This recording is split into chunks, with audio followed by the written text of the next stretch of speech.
evening all. How are we doing? Yes, that's quite astute. It's not Sunday. Because right now all we're really working on is a few bug fixes and putting together a new video for the patch update. I'm not working on anything specific in Engine, so I haven't really got anything specific to do for the Wednesday stream, so it makes sense that we'll just go ahead and do some more of the new ship instead. Because why not? Well, to be honest, with the next load of stuff that I'm going to be working on after the demo being VR, and VR is going to be very difficult to demonstrate on stream. I think we'll probably do some more of the new ship quite often until the VR build is done, and then once we get onto 226 properly, then we'll just keep it to Sundays. But we'll use the new ship as our filler content when we're not doing anything else.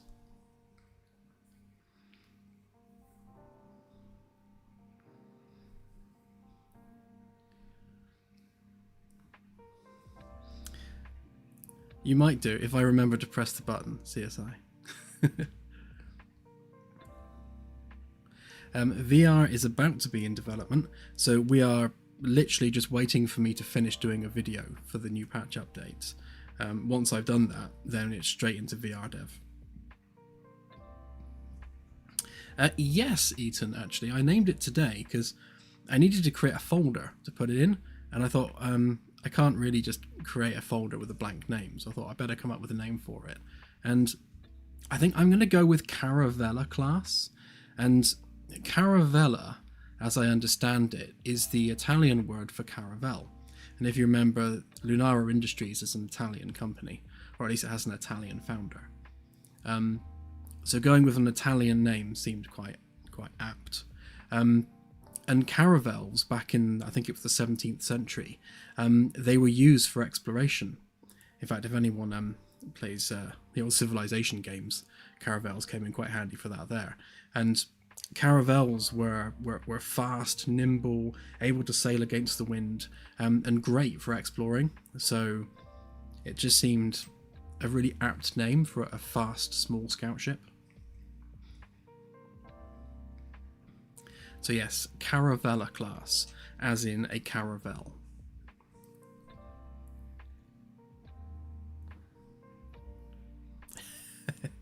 Yeah, perhaps we'll make Lambos for the next class.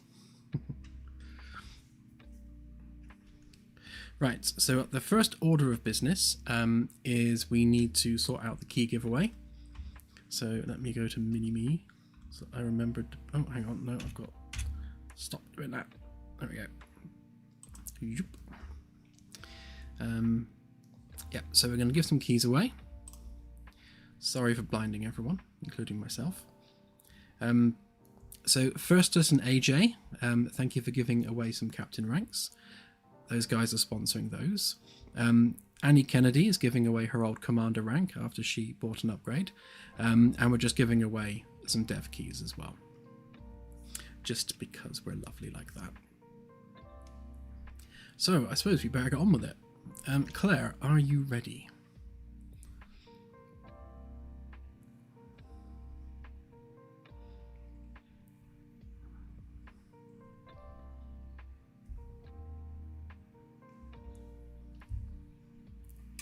Okay, Claire is ready. So, as always, between 1 and 10,000. And the first number is 6108. I notice random.org always picks some kind of middling numbers.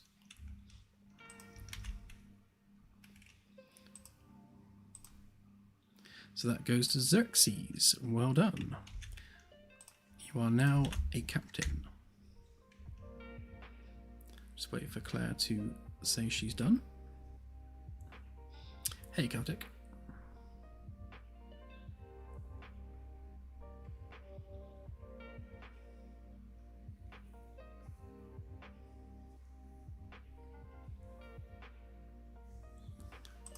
Okay, and the next number is 884.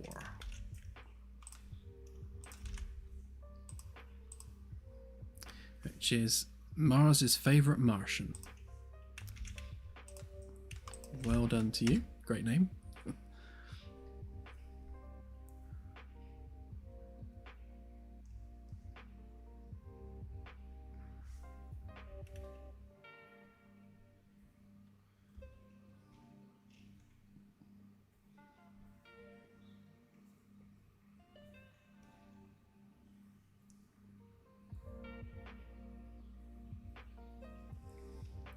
Okay, and our next one, 4092.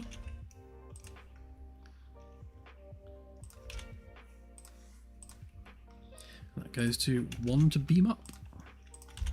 Got some great names this month.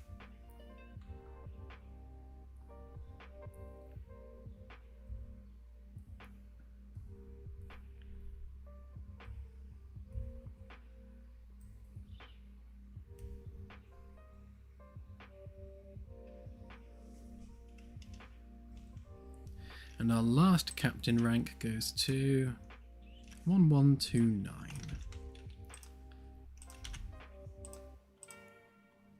That goes to Maxwell. Congratulations.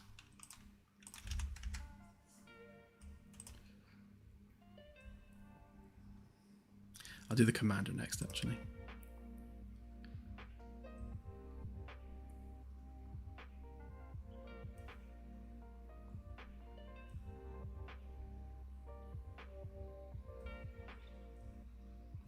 Oh, don't say that, Alan. It makes me feel bad.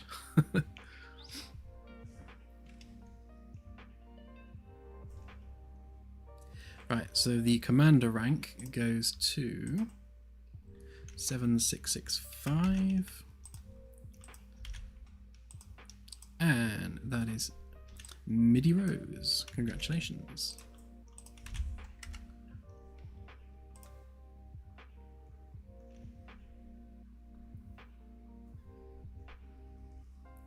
And now we'll just do the keys.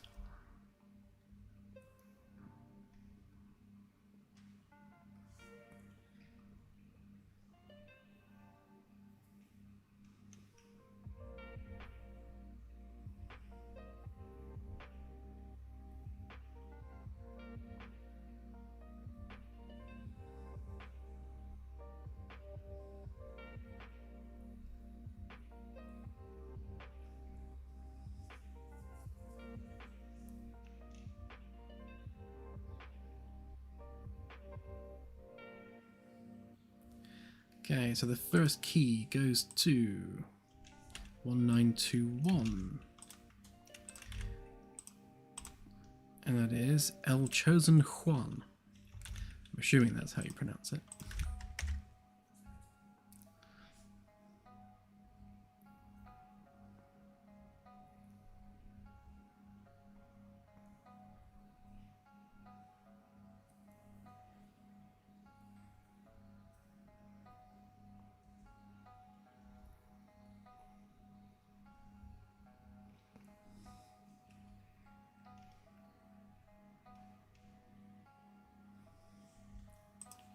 Next key, 9784. That goes to Wanted for Muck Duck, whatever that is. Well done, you. Honestly, we have the most random names this month.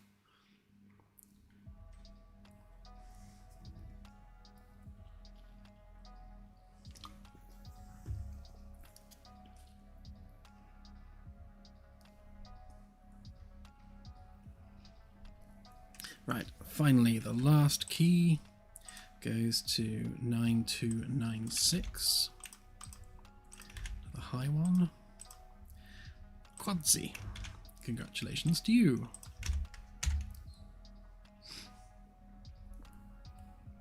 Okay, there we go. Well done, everyone. Congratulations on your ranks and your keys. Welcome to the fleet.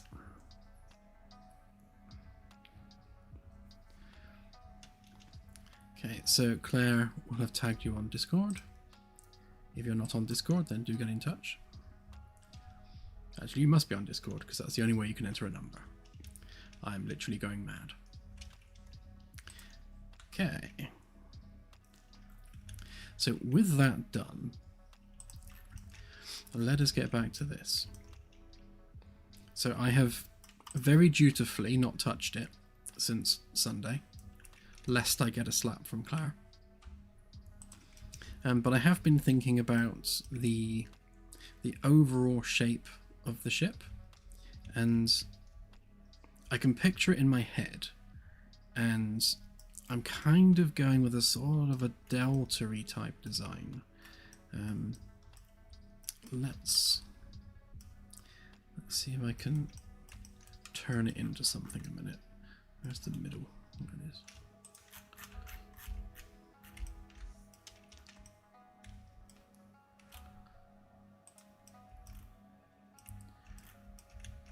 Right, so if we have the main superstructure come out, let's say 1800. It's 18 meters, so that's, what's that, 36 across. Bring that out to there somewhere.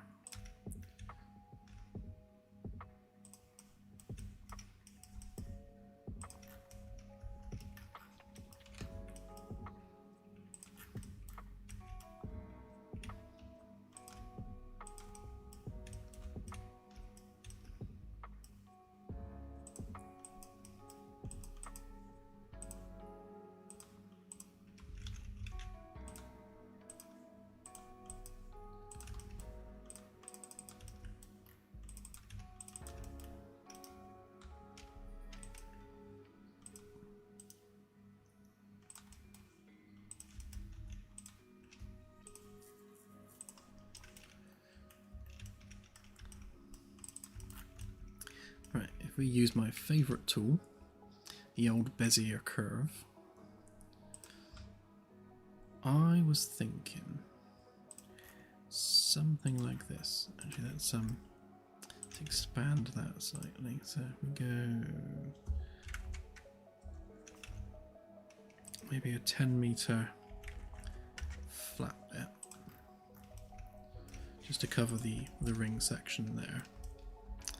And then something a bit like that.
I don't want to have too much of a rounded back. I'm thinking maybe we make it S-shaped there. Kind of something kind of like that-ish.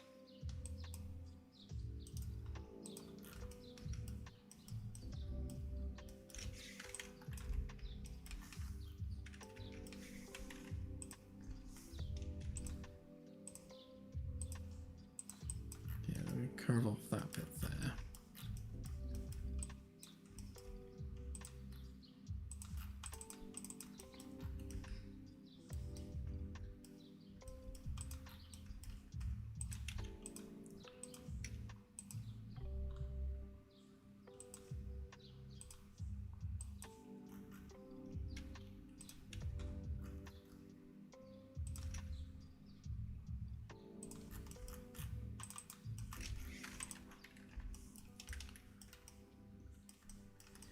Yeah, so something kind of that shape. I think it perhaps needs maybe a bit more of the old S-curve there, but so it's quite back heavy where the engines are, just tapering to a point pretty much from every angle. But yeah, something kind of like that. And then in terms of the side profile, I'll take it quite thin at the front. Yeah, just smooth that across there. In fact, let's do exactly that.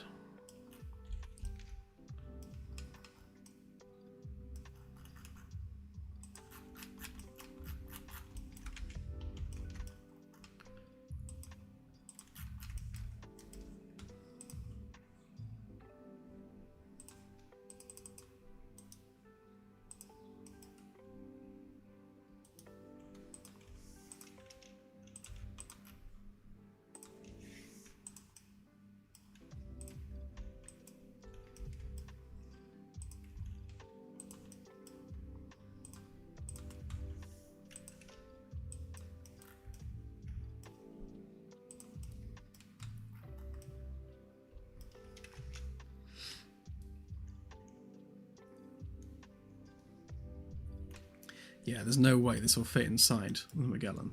I mean, it's about a third of the length of the Magellan already.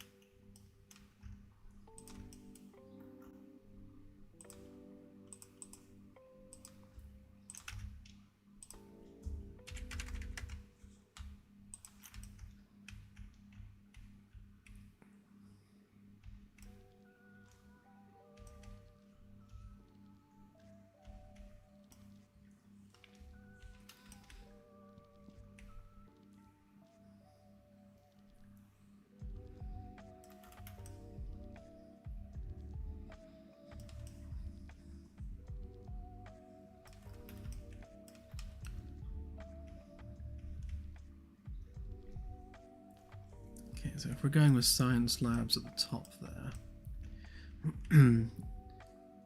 we can probably get away with skimming the top off of one of those ones a little bit.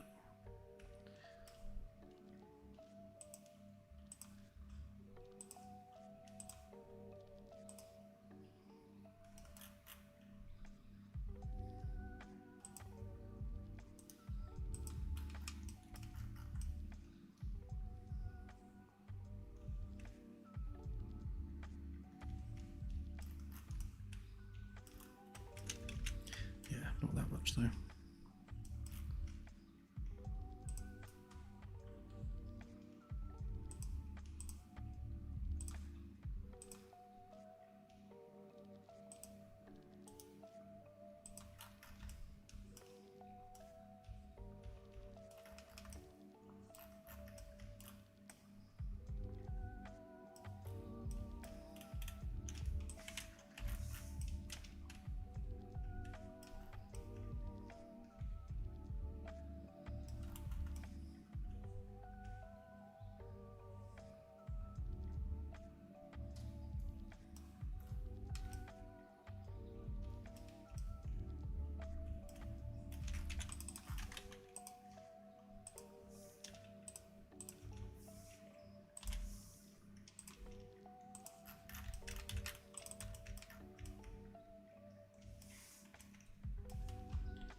So obviously all of this is very much work in progress. I'm just throwing some shapes around.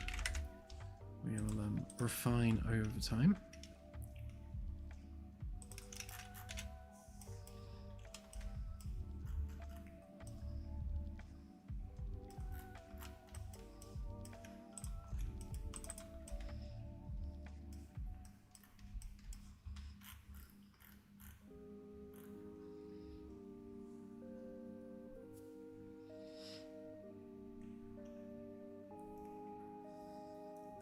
Thank you, Jason.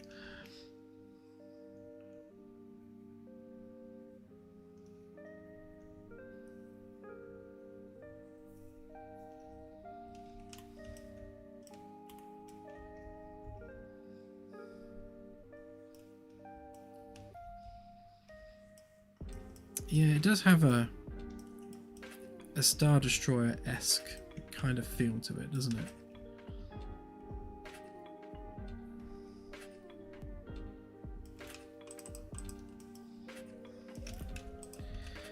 I think that definitely needs more of a curve to it.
Yeah, more of that, I think.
Yeah, we'll taper that more to a finer point, and then we'll have maybe more traditional cockpit style windows where the bridge is. So the bridge is more molded into the hull as opposed to like a bridge dome sat on top.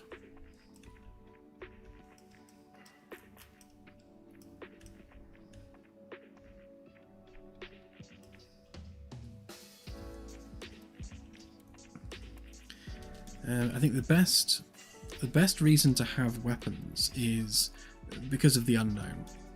Yeah, you don't know what's out there. You know, these ships are heading out into regions of the galaxy where no humans have ever been before. You know, the risks are completely unknown. I mean, it could be completely passive and there's no dangers out there, but you don't know that, so it's better to have some rather than, you know, better to be safe than sorry.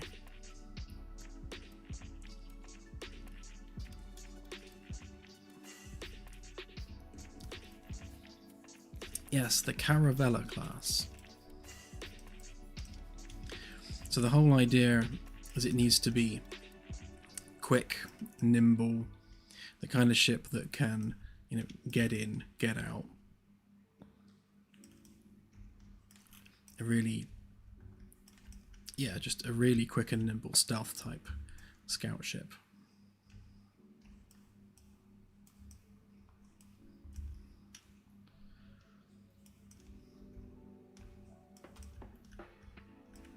Right, so I will try and condense some of this back a little bit. It's perhaps a little bit on the long side, but we'll see how we're strapped for space as we start blocking more stuff out.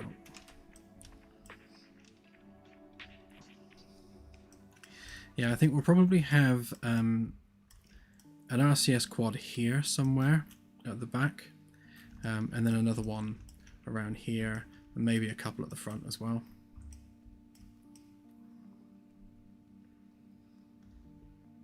Yeah, definitely the back corners there. And then we'll have something at the front. We might even have like a little mini winglet maybe that can have some RCS in it.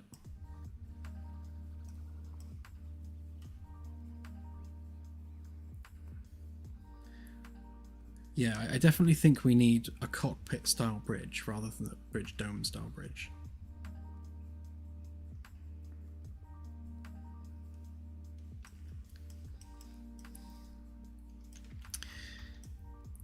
Right then, let's see whether we can start getting some of this exported into Unreal, because it would be nice to start seeing what some of these spaces feel like to walk around.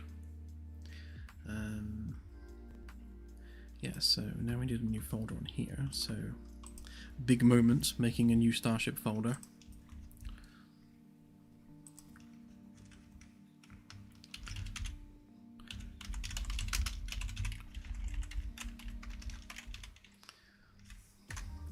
Okay, it's official, the Caravella class exists. And then we need a new level.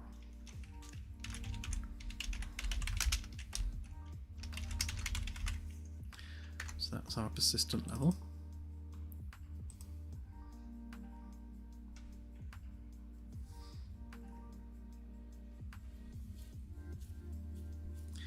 Yeah, we need a space dock to put it in, and we don't have one yet.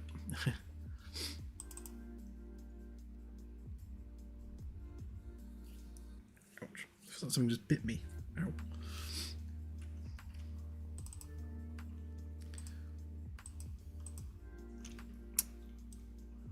Okay, nice empty level.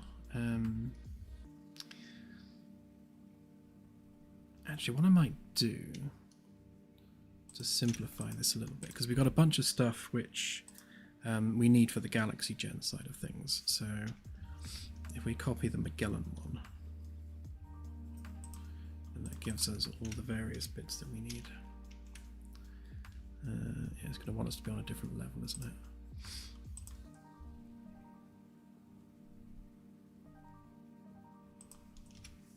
Just grab that one for a second.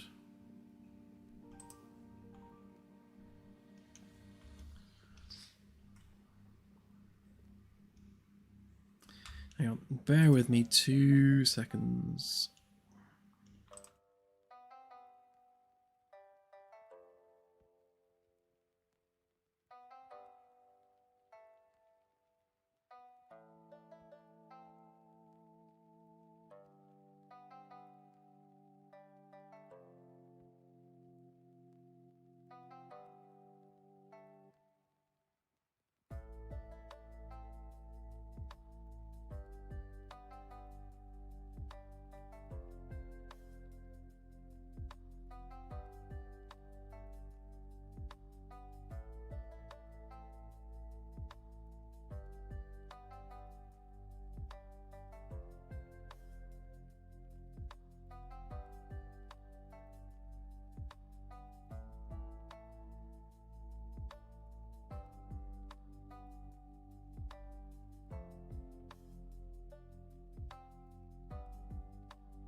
Sorry about that. Been a bit hay fevery today, trying to blow my nose.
Right then, so we can get rid of all of these levels that we don't want. So on that, on that, on that, on that on. Basically all of those.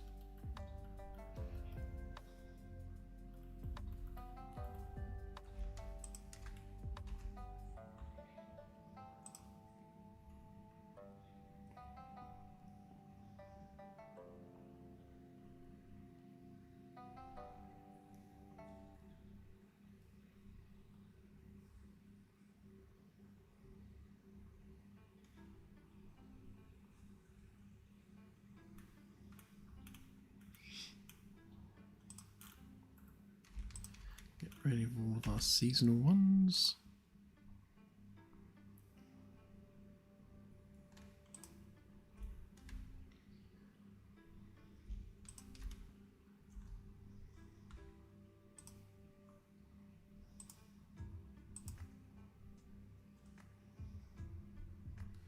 Right, we'll keep that one because that should contain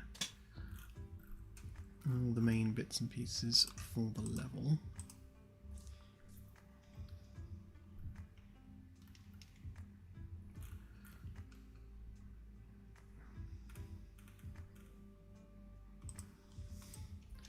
So this shows us all the stuff that's in the wrong place. So yeah, so on the Magellan that should be on its own level.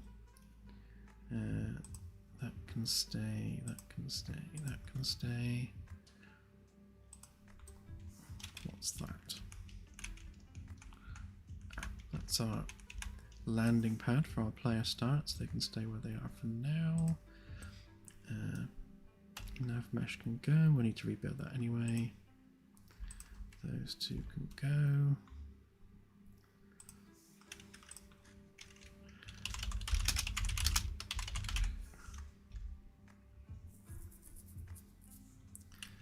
Right, so that's all the main level bits there.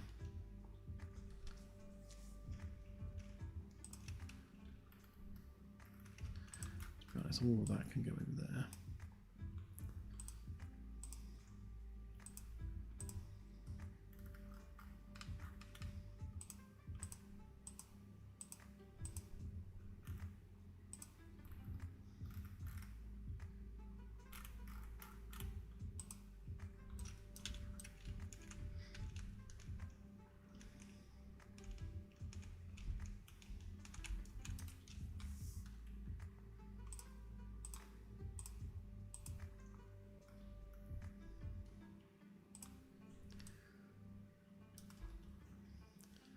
To make a new FTL actor for that one.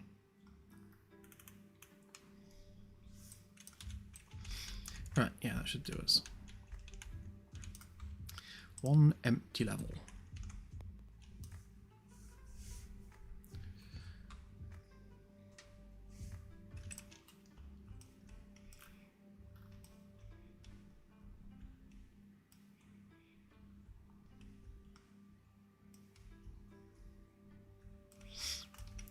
Right, I guess if we start with the engineering spaces first, actually, because we need to get the engineering systems kind of sized and spaced and kind of routed where they need to go first, and then we can kind of build the rest of the ship around that.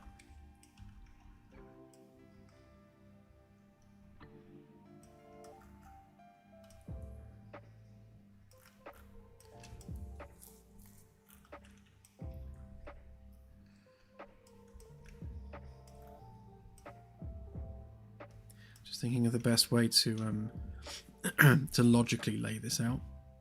So obviously with a Magellan we've got sort of, you know, ring 1, ring 2, ring 3 as we go outward from the center.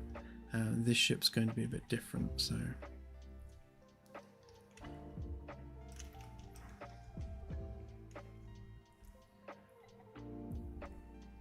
I mean 3 logical sections is probably going to work, because we've got the aft section, the forward section, and then we'll have a midship section.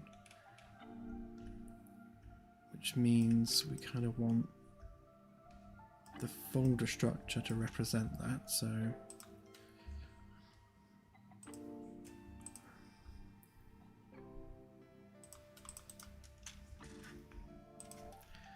we need an aft, midship, and forward. And then we'll have the various decks. So then we want a framework,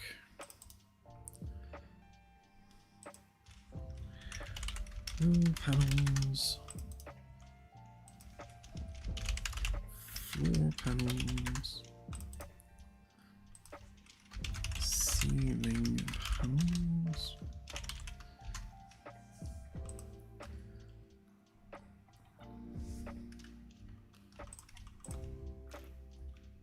I want to copy those into these as well. Copy there, copy there.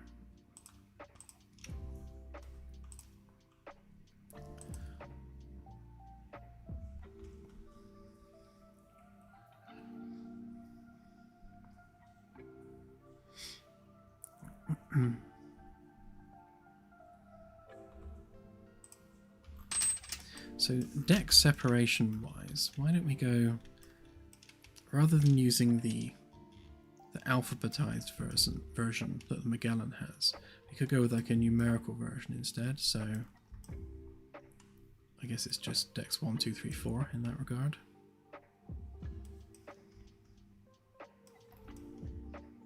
So the bridge is going to be on deck 2.5, which is a bit weird.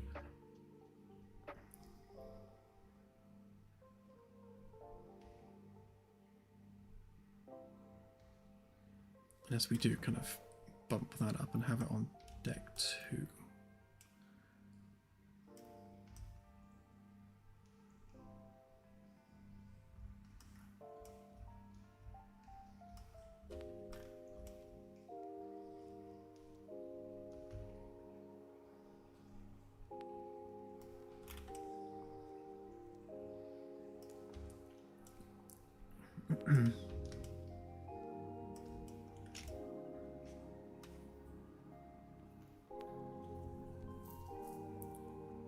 Yeah, I think Roman numerals like within the ship would be quite nice, maybe. I think we're going to need a 5th deck though underneath here, because I'm just thinking if we're building the fuel scoop hardware underneath there, then we're going to need maintenance access to it. So we're probably going to have a 5th maintenance only deck just to access that hardware.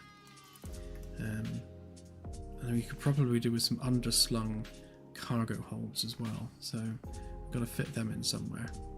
Although we do have maybe these wing sections where we could squeeze in a cargo hold.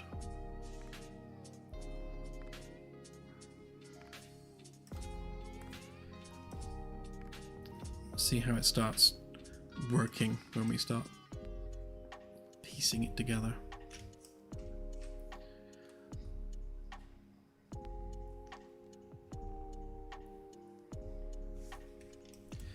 Oh, that's yeah, they won't stay like that. One of these decks is going to be the bar, and the other one's going to be the crew lounge / mess and everything. I think we'll probably have the bar and general chilling room at the top with a big window, and then the more purposeful kind of mess underneath, because it's the lounge where you're going to really be spending your time in the evenings, so it makes sense for that to have the window. But yeah, everything you see right now is literally just for defining scale. None of this is final. It's just boxing it all out just to understand the size of things.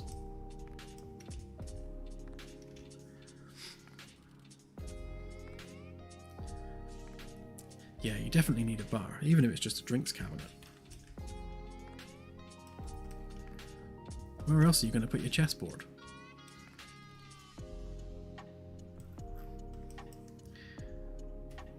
Right, so that means we need deck 1. Oh, actually, let's make sure we get the right naming conventions here.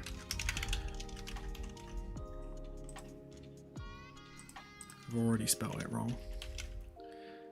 Caravella. There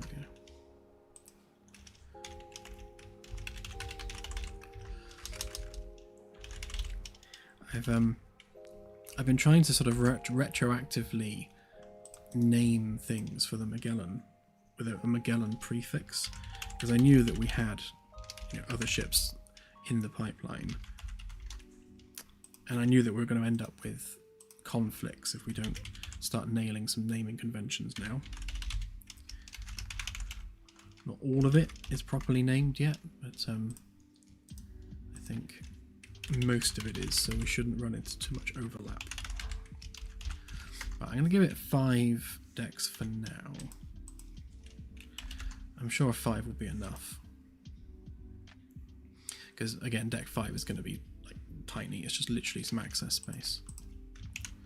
Oops, no, I didn't want to duplicate them. I didn't know you could do that, actually. It numbers them for you. That's handy.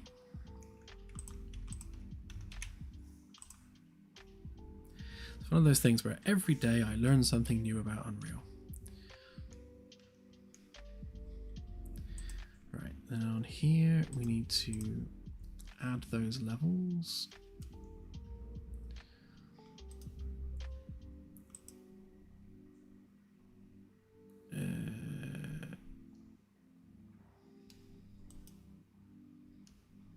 If I can remember how. Ah, there we go.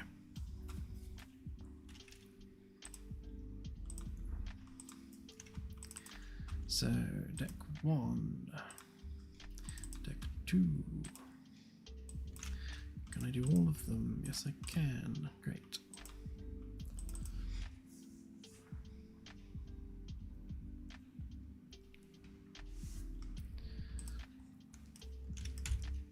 Okay.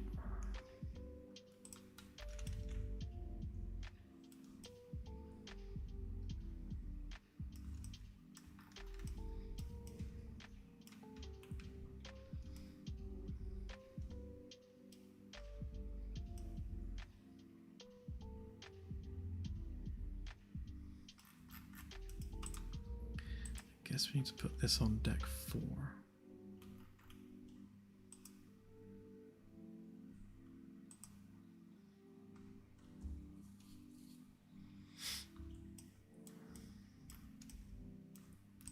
Yeah, so we're going to have to rename a bunch of this.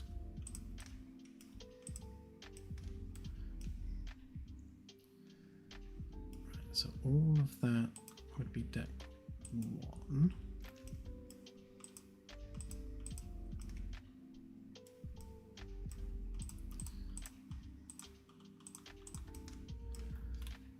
That's all deck 2. We should make that deck 3, 4,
So in an upcoming Unreal Engine build, Epic are changing the way the directions work.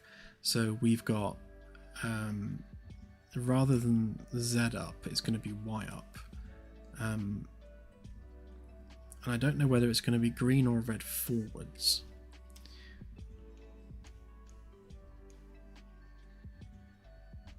So in which case we might need to rotate the whole ship. I'll import it and see which direction we're going in. But if we just export this as a test for now.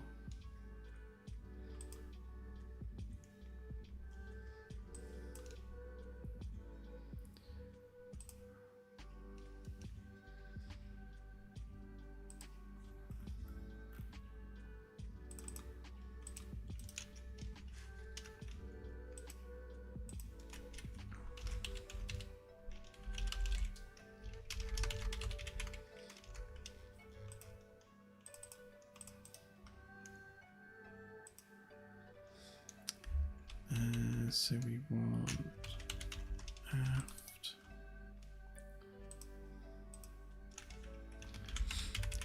midship,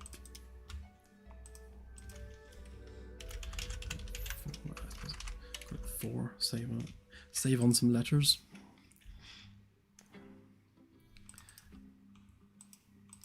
And then we'll make a test folder just for some testy stuff like this. Ooh, one thing I wanted to try actually is SketchUp does FBX exports now. I never used to do that. I always used to have object files.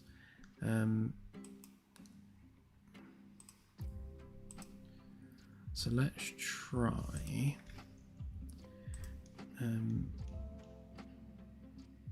Yeah, let's try doing an FBX export. See how well that works.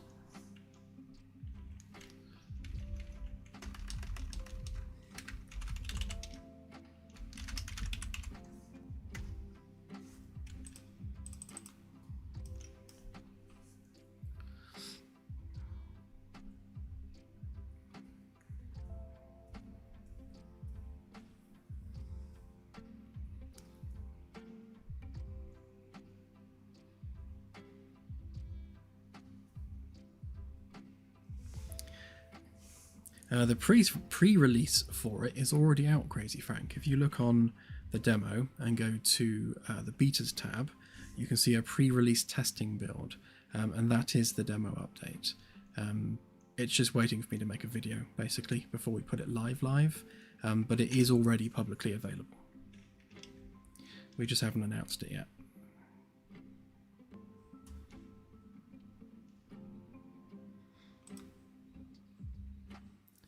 Right, so we need a test folder here.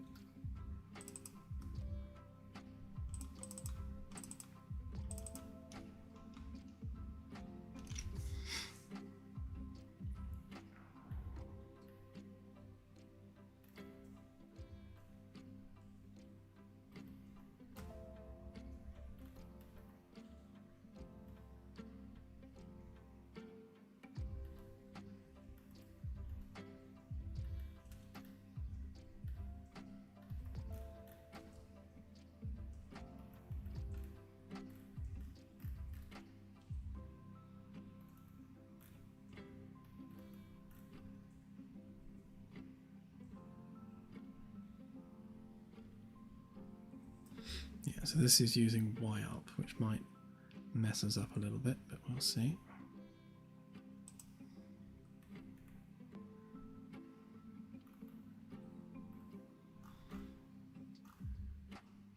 Yeah, that's what I was looking for. So it's definitely combining the static meshes. So it should come in through as one solid object. And yeah, so it has Y-upped the mesh, which is why it's pointing down like that. So we need to re-export that.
so that's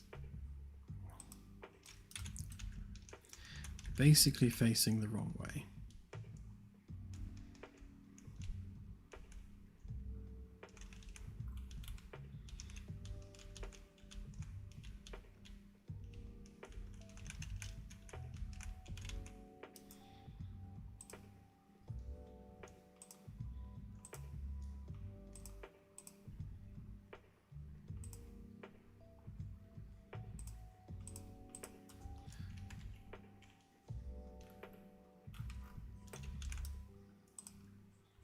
Okay, so rather than have to re-export any of that, we will turn everything on there and then rotate the whole thing.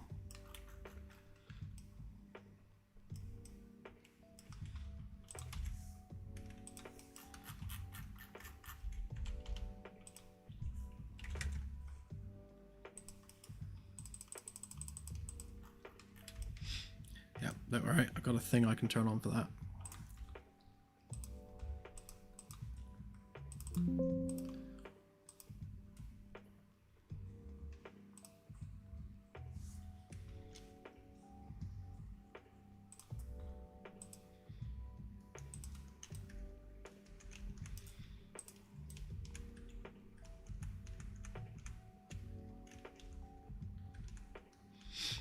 So to put it into perspective size-wise, so compared to the Magellan, those are the start points in the Magellan's conference room, and kind of that's the back of the ship relative to that, so it's, yeah, easily a third of the size of the Magellan.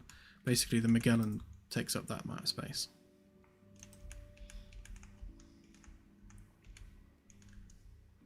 It's interesting that even though it has far fewer rooms, it's still fairly big compared to the Magellan.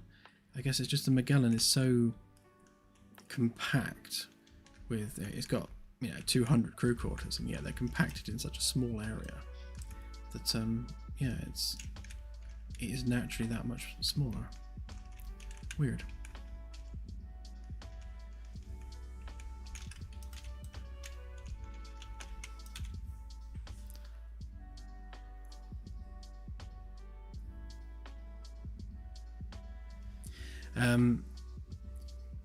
No, Crazy Frank, this is something else entirely.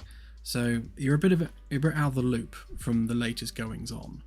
So right now, with the demo update, we are working on the video production and just putting out the marketing stuff. So right now, there is nothing to work on in-engine specifically for that update. So we're working on something new, which is just a bit of fun to be doing for now, really. And this is going to be our regular Sunday thing, where we're working on a new ship. We spend all week working on the main branch, so 4 hours on a stream during the week is not exactly taking time away from the other development activities.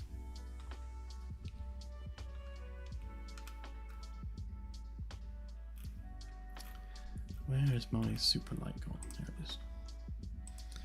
There we go.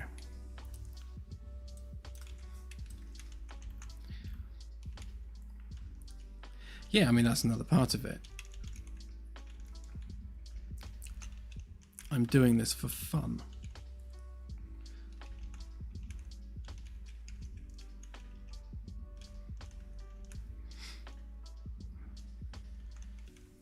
Oh no, this won't be the PvP ship. The PvP ship we eventually make at some point in the future. And just to clarify, because obviously the word PvP has a lot of connotations surrounding it, it's going to be a standalone game mode where you have two identical vessels that are kind of built for the purpose of this game mode. And the idea is that you'll have two teams, and you'll have to first disable your opponent's ship and then board it, and then fight your way to the bridge and then hold the bridge and claim it to win the match. It's basically just a standalone thing that we think would just be a fun game mode to have in the game. So it's completely separate from the main game. It's not something that'll impact the main game in any way, because the main game is very much a co-op experience. So this PvP mode, which is basically like siege warfare between two vessels, is purely going to be there just as something fun to do.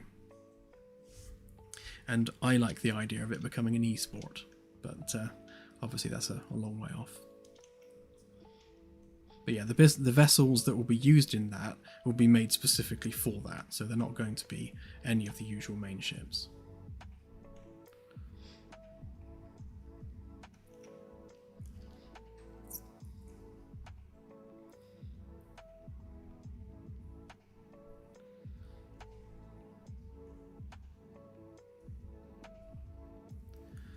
Yeah, how would you land on a star? That's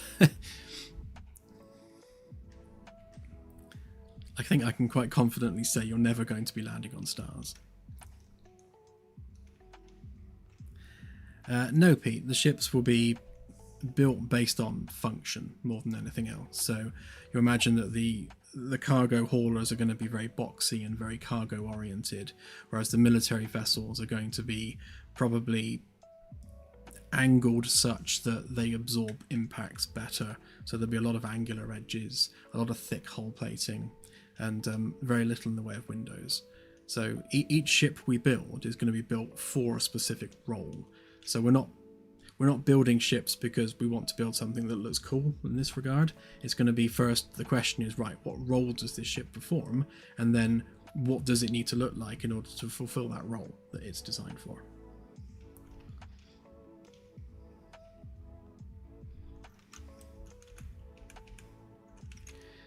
Right, let's get some decks in there then.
So when it comes to slicing this ship up, because the way these vessels are built is we chop them up into blocks, and those blocks get welded together.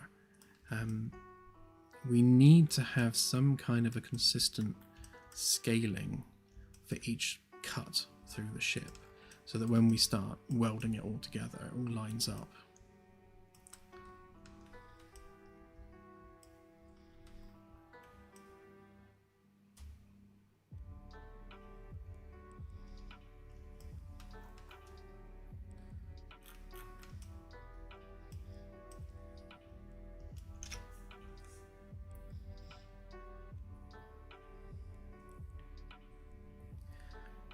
I think it's pretty self-explanatory there, me. I mean, Star Wars is a war that takes place among the stars. Star Trek is a trek among the stars because you're exploring star systems. Star Citizen, I don't know, I can't really explain that one. I guess you're a citizen that lives among the stars, between star systems. I guess that kind of works. So it's not necessarily referring to stars themselves in a physical sense. It's star systems. You are among the stars.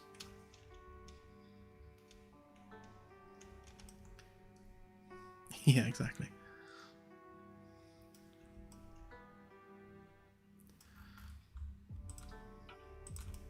Right, how wide is that?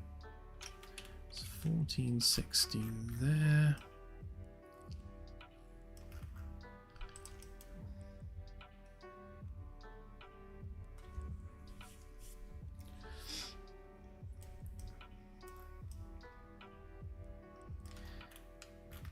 I'm wondering whether we go with 15-meter blocks, because that would seem to fit pretty much everything we've done so far.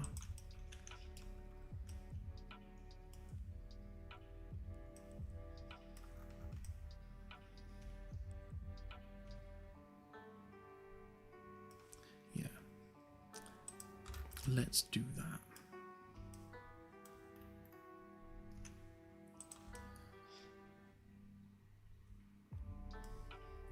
We're going to have to stretch and squish and do a few changes here and there to make some of this fit, but I think if we measure out 15-meter, oh no, of course, it wouldn't be 15, wouldn't it? It would be 7.5, so that would be 750.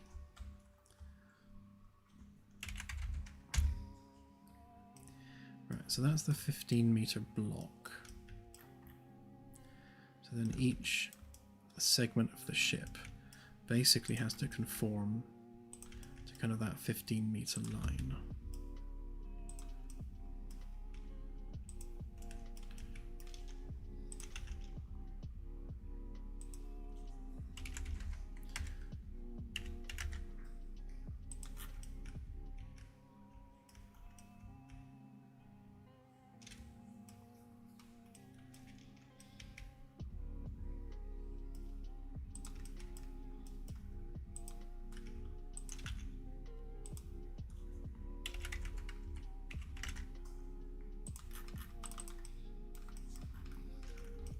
Basically, we're just defining the grid that makes up the ship's scale.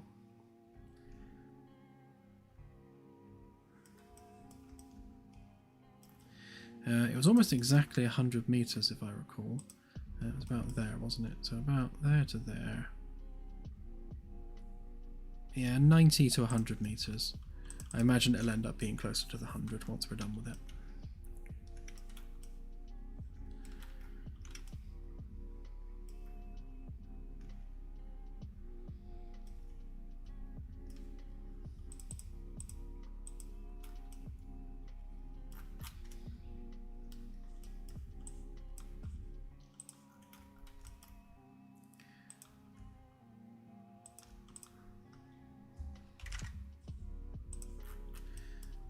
And then the walls here have to line up with the midpoint of that, because we chop them down the middle, so you'll have this cavity between all the sections.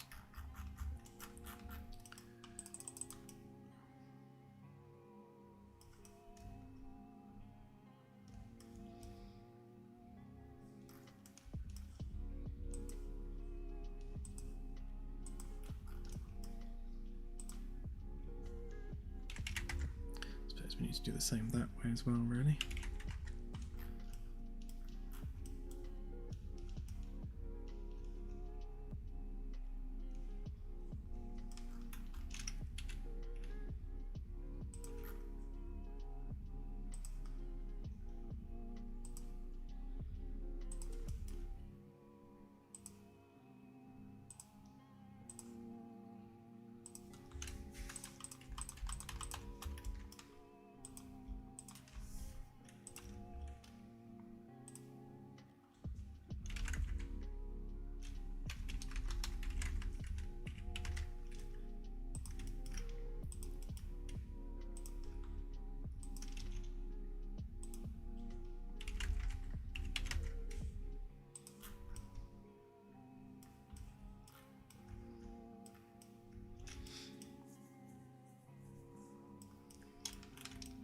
Yeah, then things like the ring, we can probably confine that to this same scale, because you've got that whole that golden ratio stuff for building things which are kind of pleasing to the eye, and if you can get the various differences in scale to kind of fit to that golden ratio, I mean, it's a bit of a myth, but a lot of the most pleasing things out there kind of do fit to the golden ratio. So if you can make the various angles kind of line up in that way, generally things look nicer.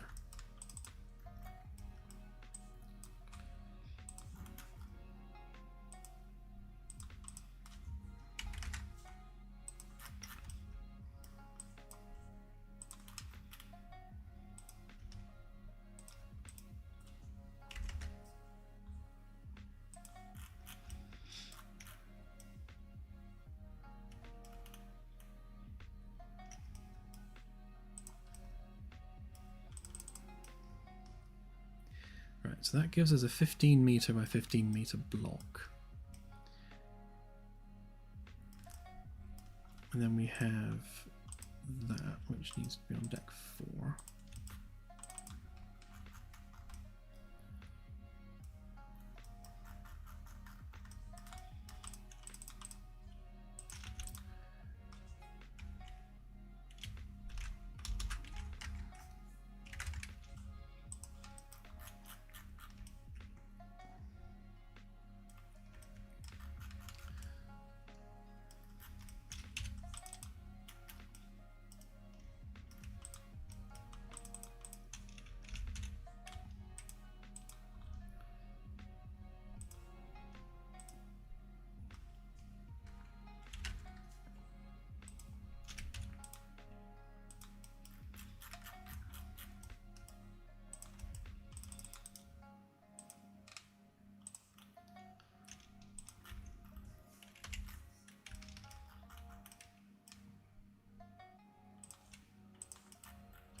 So if I've measured that right, that should be equal to the floor of the deck above there.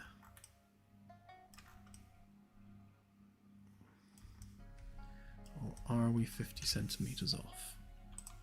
I think we might be. Yeah, we're exactly 50 centimeters off, so stuck in the ceiling, stuck in everything.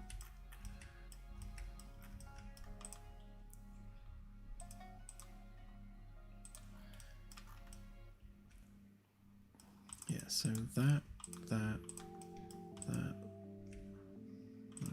and that need to come down by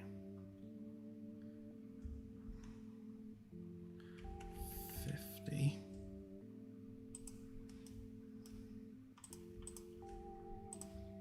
So that needs to come down by 50, but that needs to go up by 20.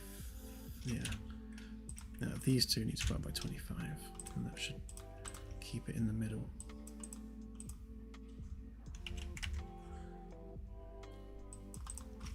So that distance is 225, and so should that be. Yeah, okay, so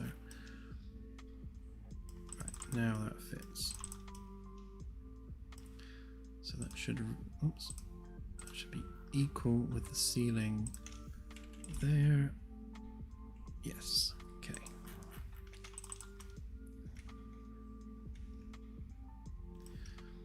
So that fits exactly in that space. So if we export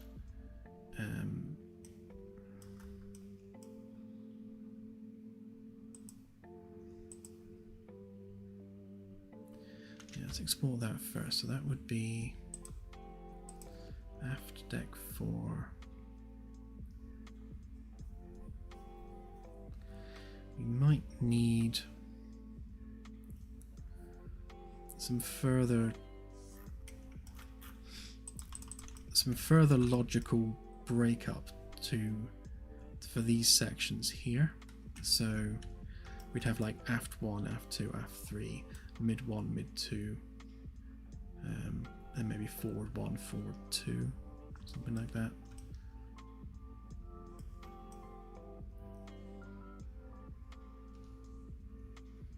Because if the shuttle bay is aft 1, yeah, then this one will be aft 2.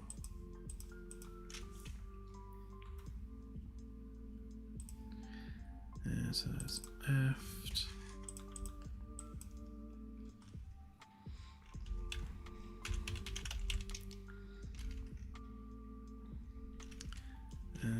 F2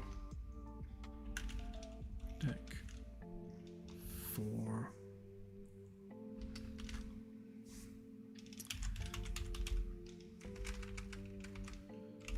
framework. Rules.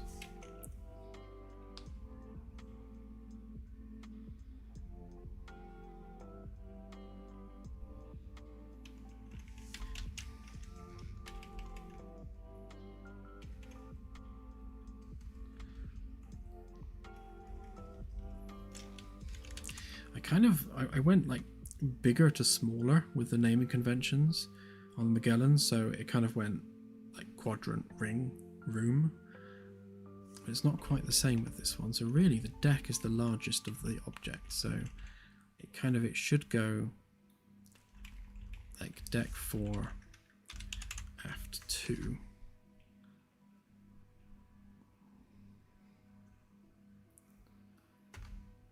If we're sticking to that convention.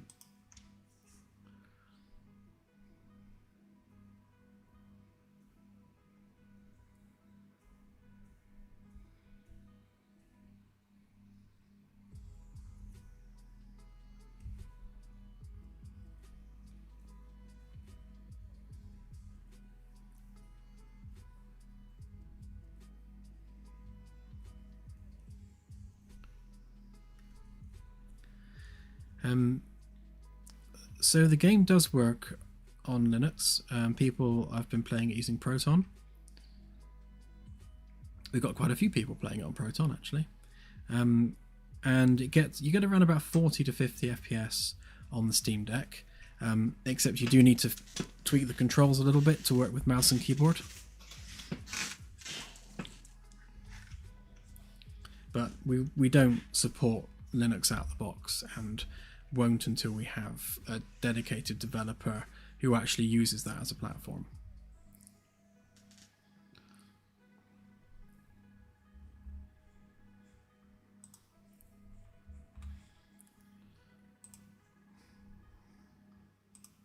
I'm going to change these folders a minute. So rather than doing section first, if we do deck first, so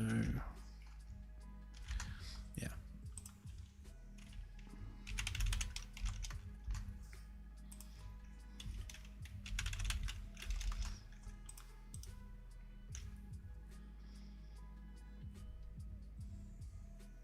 Why can't I see duplicate? Can you not duplicate folders? No, guess not.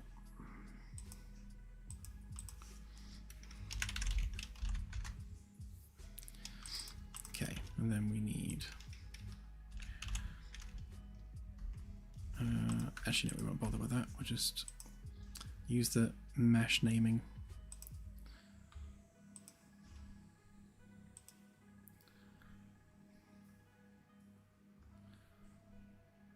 I guess I need to rename them first as well, don't I? Alright, let me rename them first.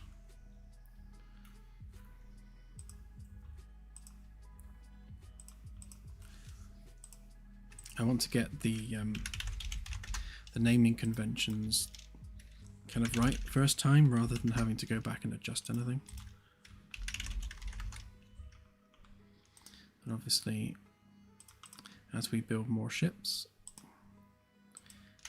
we'll probably stick to the same conventions. So that thing that we exported needs to go into deck 4.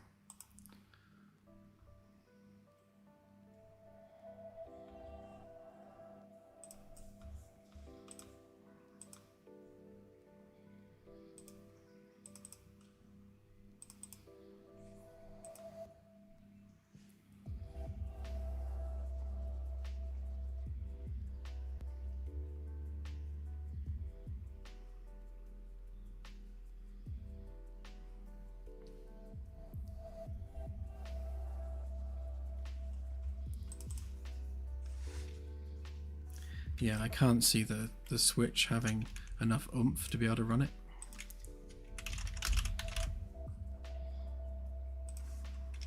Although I was surprised at how well the Steam Deck ran it, to be fair.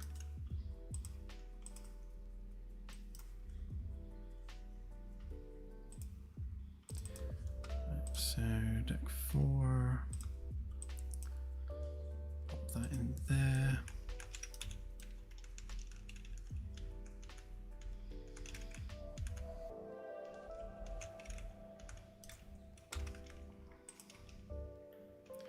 Right, so if we grab them and that.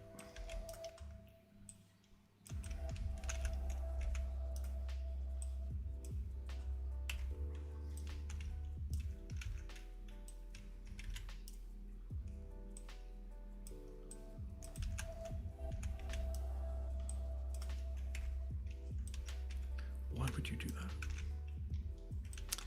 Oh, I see what's happening. I didn't add collisions, did I?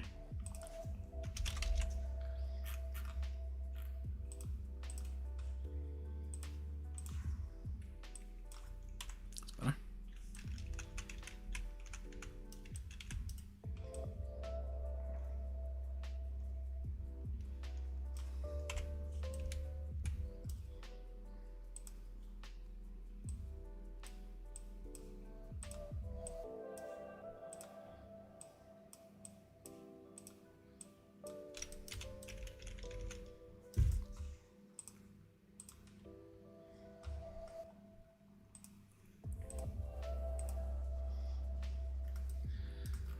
Right, so a lot of the loading stuff here needs to basically get changed. So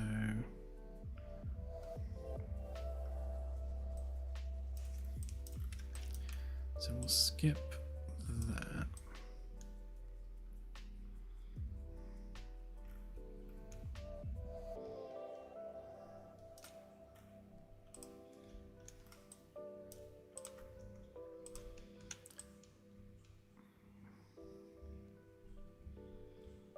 So 1, 2, 3, 4.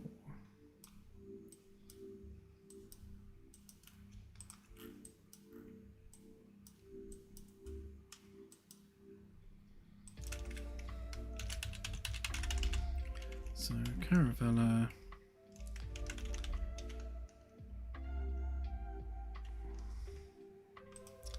Oh yeah, we need.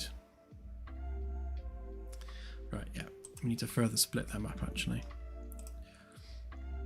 This is all that is admin work you need to do when setting up a new level.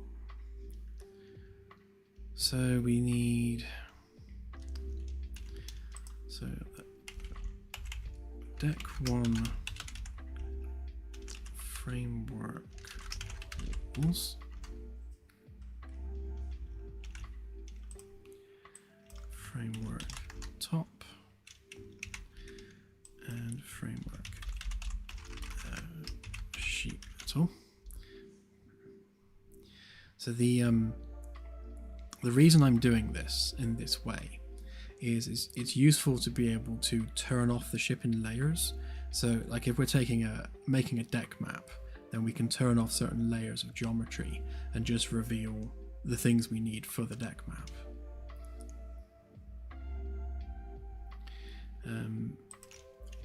Which means we also need interior ceilings, and then just interior. So that interior one is all the walls and the floors and everything and all the decorations. That's just ceilings, and that's the various framework layers. And then we need to do the same for these ones. So deck 2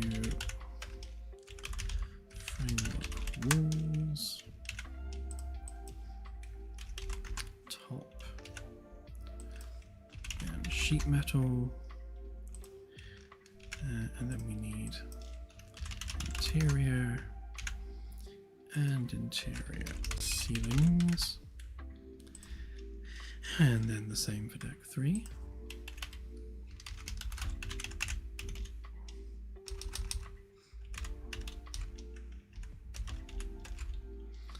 Framework walls. Top. Sheet. exterior, and interior ceilings.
Right, so that should be all of the streaming levels we need for our various decks until we add more, if we add more.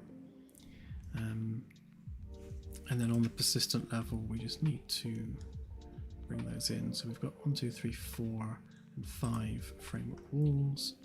So we just need to bring in, oops, no, not that one. So top walls, interior, interior, top walls, interior, interior, top walls, interior, interior, all the way down. Should be all those ones.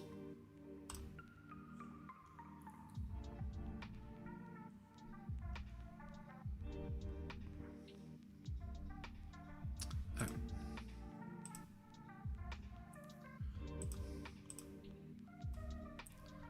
I derped, hang on. It was sheet that I wanted, not walls.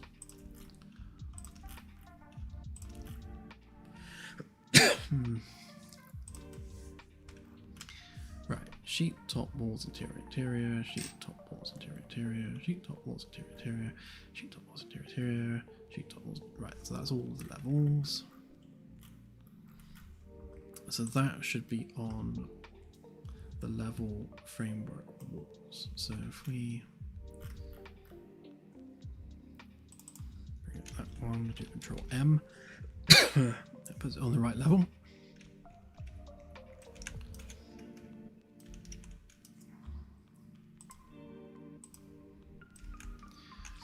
And then we can load the levels properly. So starting from here, so the level name is deck. Do this in reverse order because we're building it from the ground up. So deck 4 framework walls.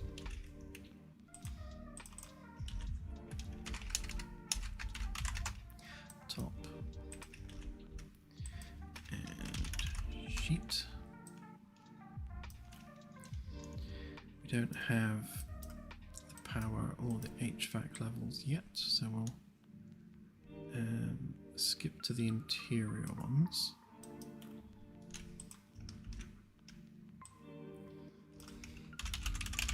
So interior,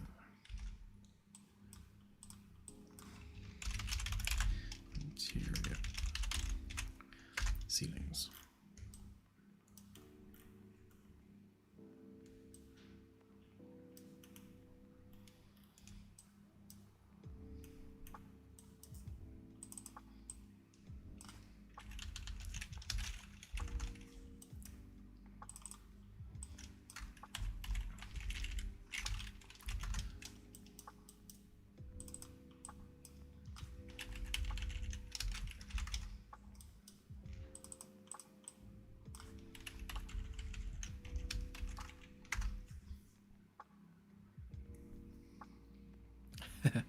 Yeah, it would be nice.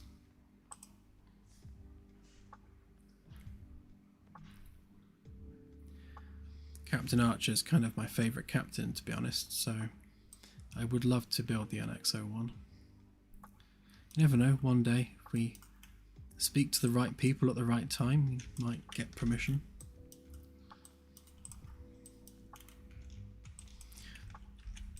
Well, or what would be more likely, throw the right amount of money at the right people, we might get permission.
Right, so I'm skipping a whole bunch of stuff that we would do previously.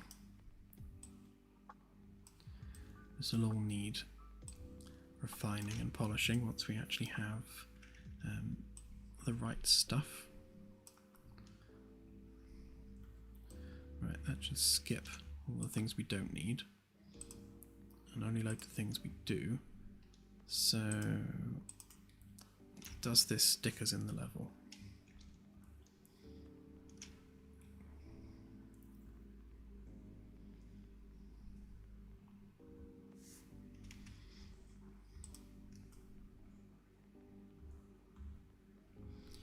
Well, there's Earth. So,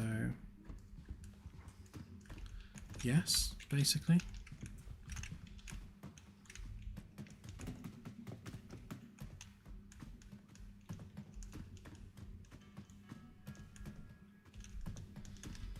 Yeah, so here's our engineering space.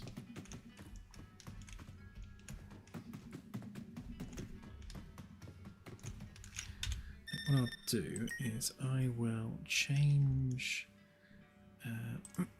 change the functionality of the megalite thing that we use, so it doesn't destroy itself.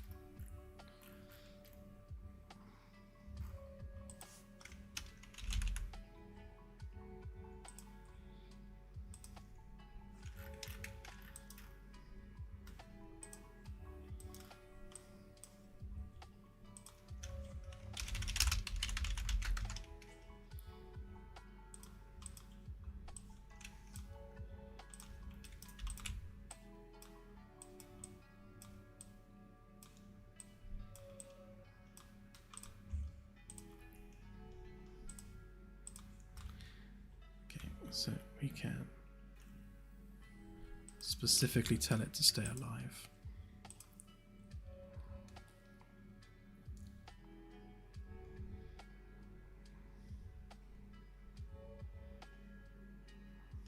There we go.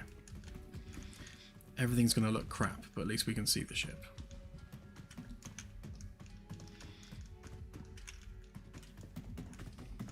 Yeah, so it's quite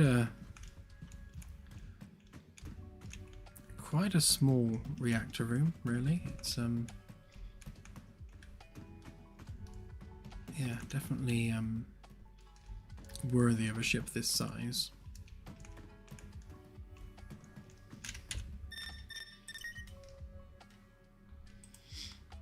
Okay, so let's start punching through some door holes.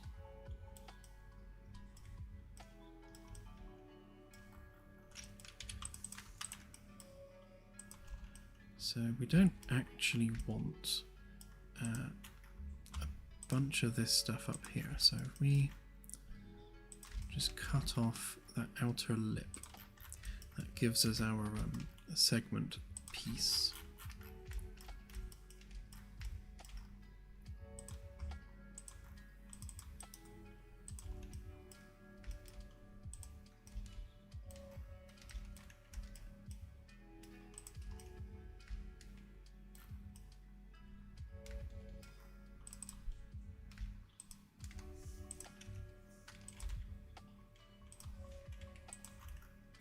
And the same there.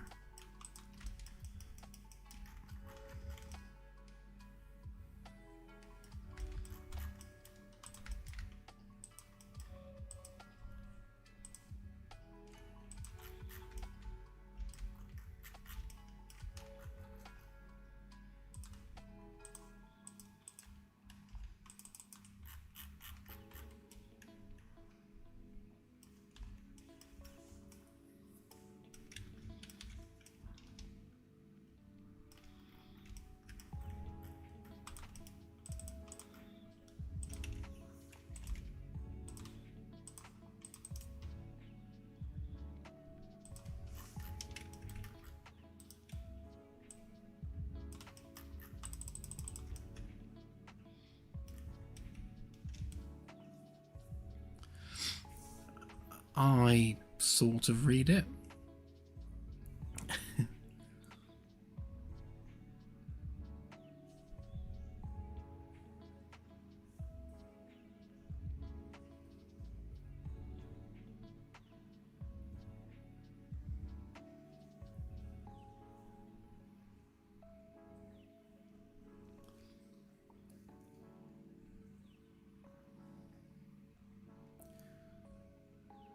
So that's a weird one. So clients have the ability to dismiss NPCs, even though the chair is occupied with a player, resulting in an occupied empty chair.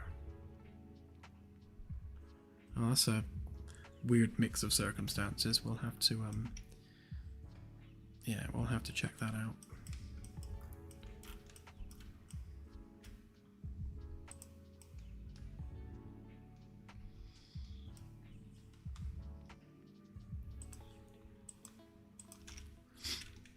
So we'll stick this on its own level. Bottles, Caravella. Guess we need a hardware folder.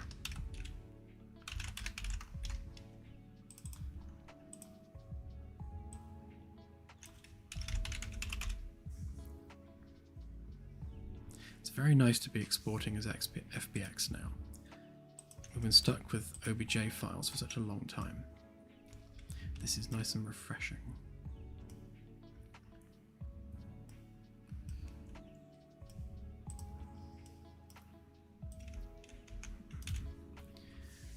Right, so we need a new level here. So we want deck 4.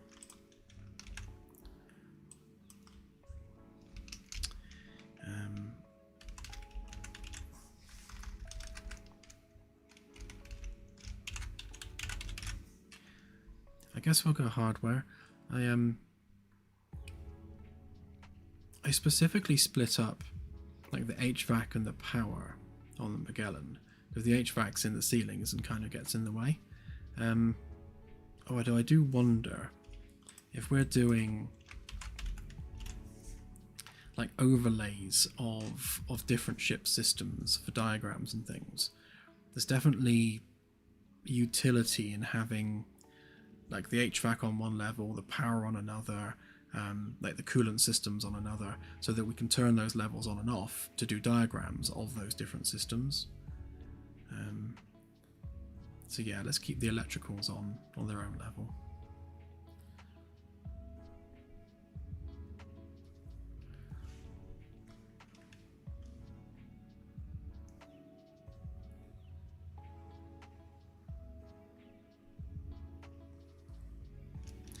Yeah, because we've got the coolant loops for the reactor on the power level, but I guess they're kind of directly related to the reactor. So we'll have like the freshwater pipes and things on their own level. That seems to make sense.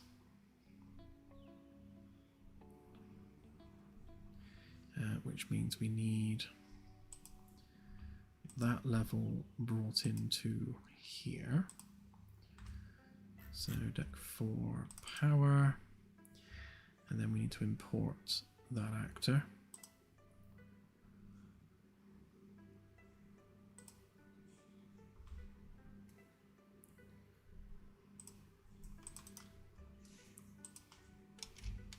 Which can go in our hardware folder.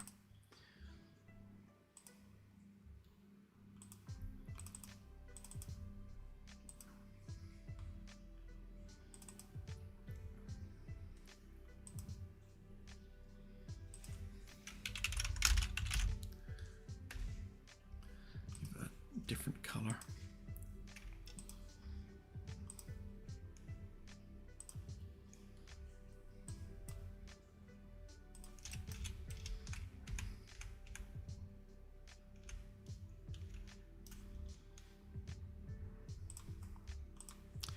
I'll re-export that as well now that we've fixed the sides.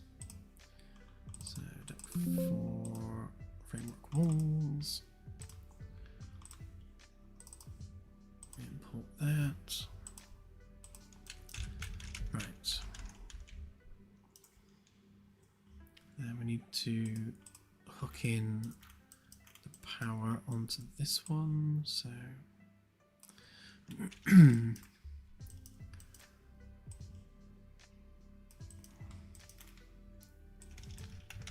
that's that one.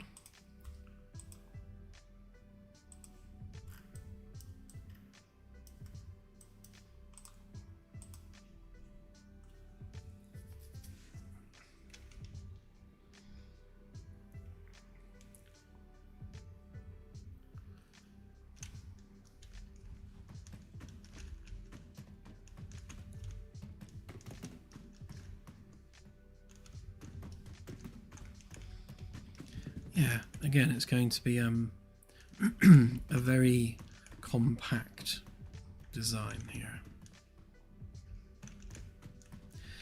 I also wonder, to be honest, whether or not we need it 4 decks tall, because that's only slightly smaller than the Magellan's reactor. We might be able to have like a midships deck, and then have the reactor midship, which means you can only be 3 decks tall then. Doesn't need to be quite so big. Let's give that a try a minute.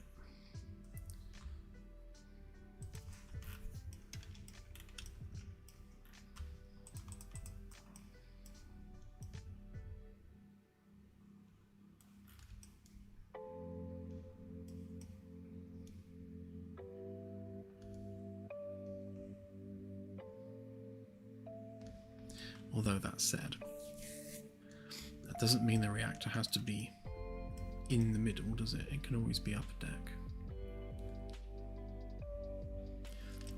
Or I guess more usefully down a deck.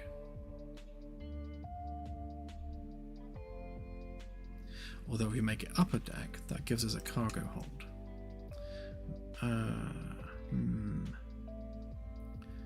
Although we do have, oh, actually no, because right now the access into the nacelle pylon type thing is perfectly aligned with these, and I think we definitely want to retain that. So having the reactor span 4 decks gives us an excuse to have that fit all the way up.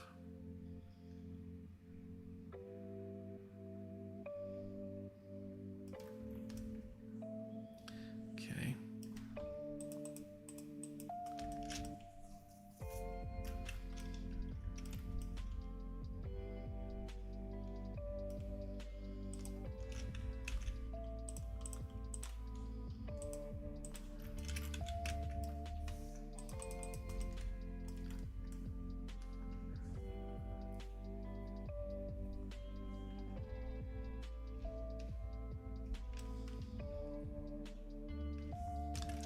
We'll split these up as well then, because we're going to have to start slicing this into layers. So deck 1, sheet metal, that one's already deck 1, walls.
This is all the stuff that goes into building starships, which it kind of just happens behind the scenes.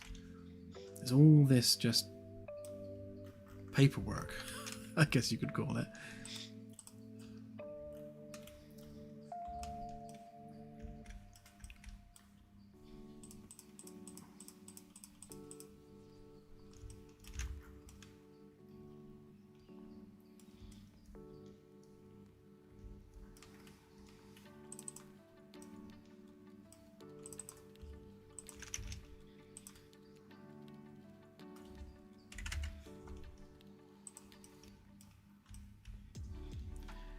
So that would be the sheet metal, so that would go on there.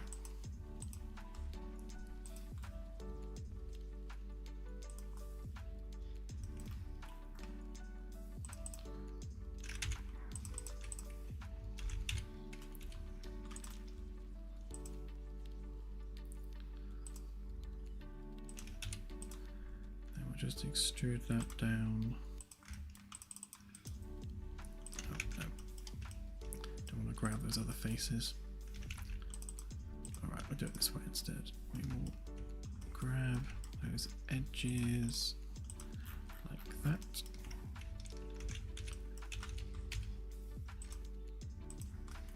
Group them up like that.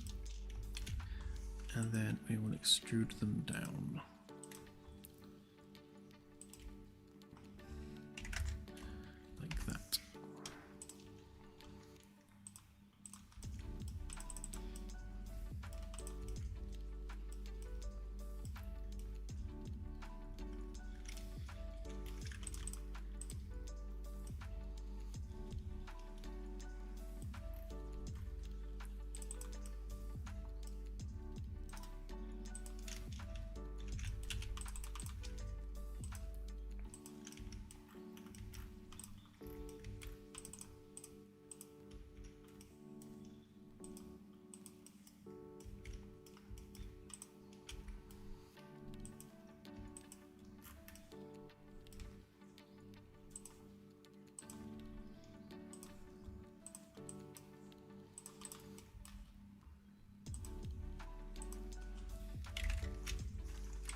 So what I'm actually doing here is I'm measuring out the spacing between decks.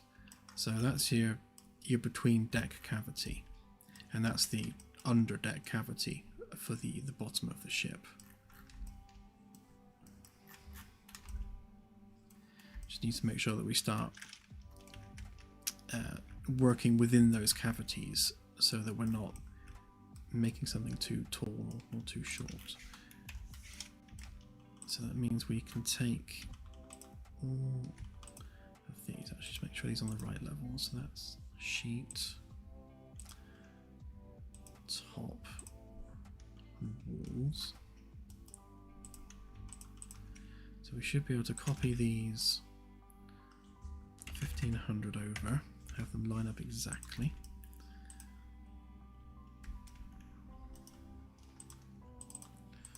Get that out of there. Right, so that's our wall cavity, and all of that gets thickened up to this actual proper metal thickness. And then we do the same this way as well. So 1500 that way.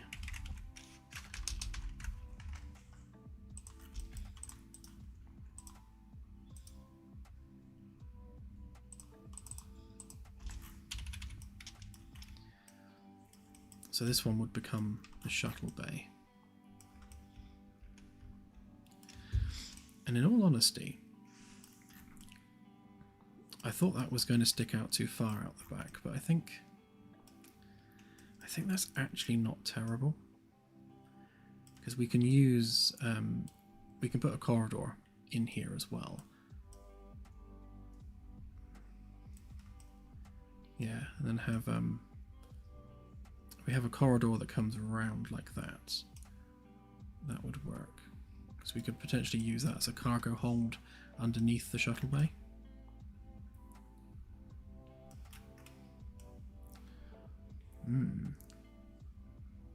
Yeah, definitely cargo hold potential there.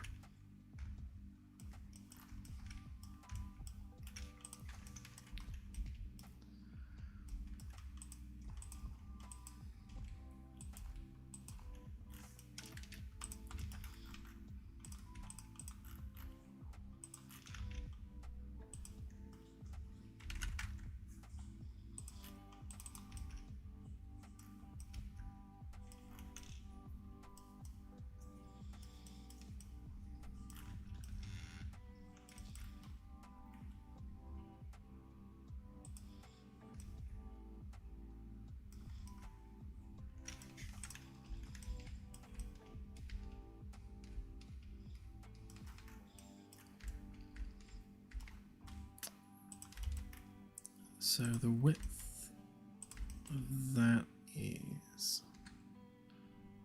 just over 1,000. So what we might need to do is have 15-meter sections, maybe for the middle there, and then perhaps reduce that down to 10-meter sections moving forward, because these are probably about as big as we'd want them to be. And if we stick with 15 all the way across, it's going to make the ship too long. So if we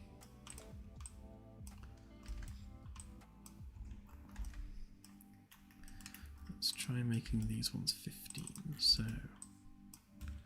sorry, 1,000. So if we take off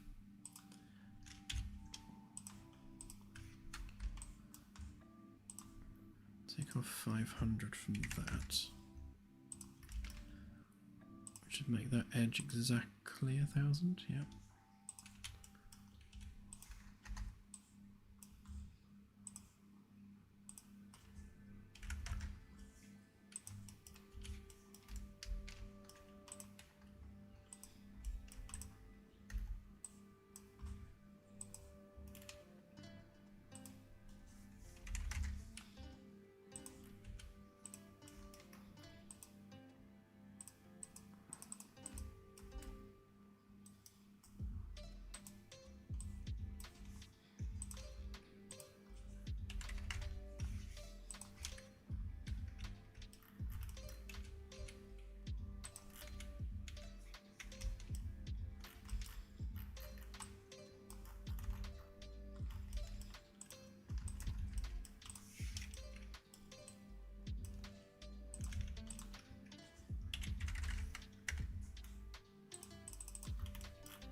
So how are we fitting all this then?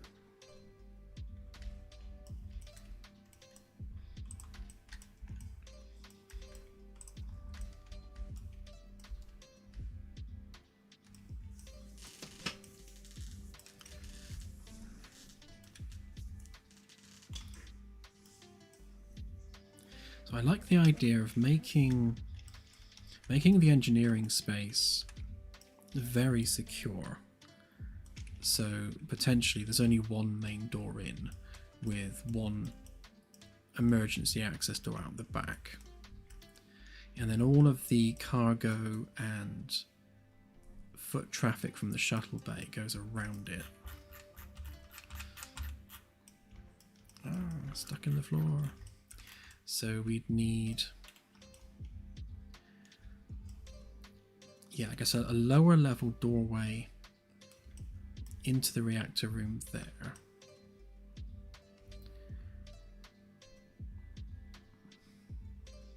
I don't think we specifically need an engineering control room, because we can have that built in to the reactor room. Potentially, I don't know. We might need to remove some of that out of the reactor room.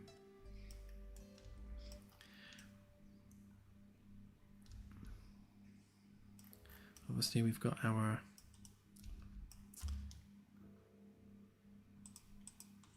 these things, so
yeah, okay, so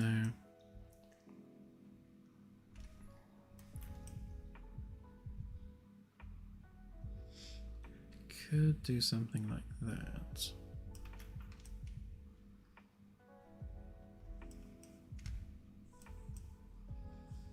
Which means they'll need to move.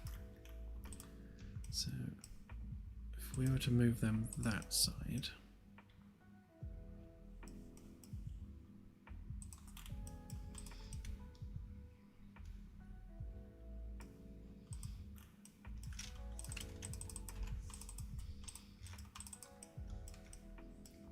then that frees up all this space here for the shuttle bay. Gives us room underneath for a cargo bay. So the whole back of the ship there becomes just shuttle and cargo. And then we can use the front section there for battery rooms and coolant. And then everything forward of this would be the habitation area.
Yeah, so if we use that as a corridor across the back, that means that gives us our airlock into the shuttle bay.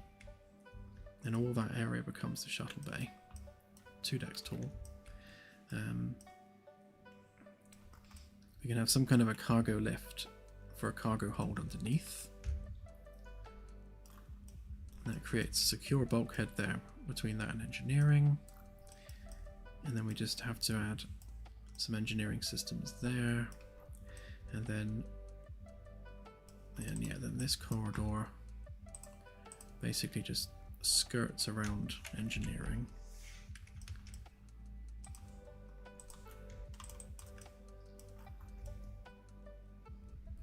So this would be the corridor to and from the shuttle bay.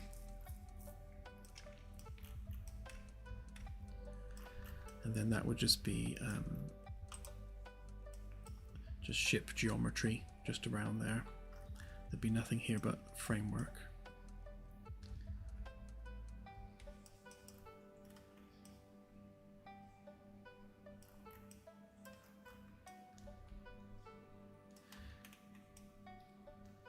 Alright, so it gives us a room underneath, so we could have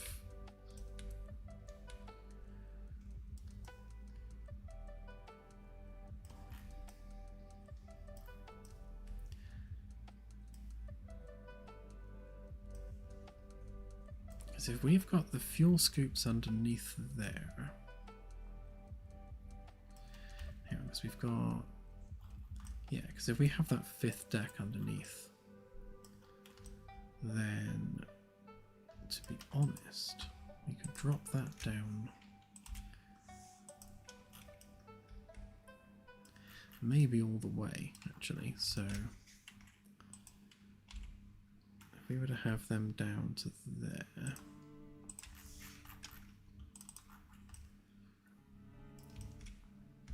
which means the fuel scoop basically goes straight into the storage tanks, which is good. It gives us more room for cargo space underneath.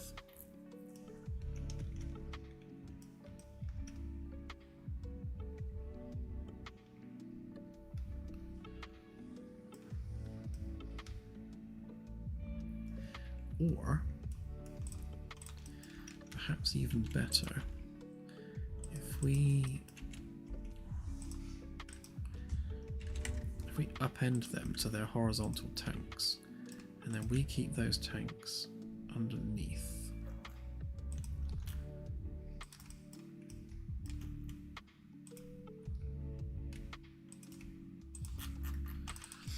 Then we can actually have all the fuel and coolant tanks for the reactor under the floor of the reactor room, which means if the fuel scoop is under here, then that's feeding directly into those tanks, which can be longer actually, because if they're under the floor it gives us scope to make them a fair bit bigger, which would be good, which frees up all this space for other infrastructure. including the battery rooms and potentially a reactor control room.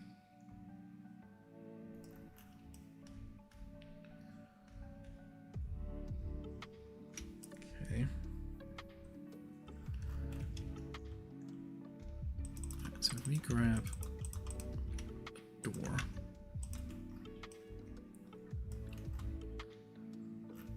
where should we put that? Stick it in the middle, I guess.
Right, so the sheet metal of the deck below forms the floor of the deck above, which gives us the tank space underneath there. So these will need to be made a bit smaller, but we can flatten them off a bit maybe. So we have the 3 horizontal tanks for the coolant and the fuel. We have the scoop hardware underslung underneath that can feed straight through into there, which means we need a copy of that down there, which means that is basically the extent of how big the fuel scooping hardware would be.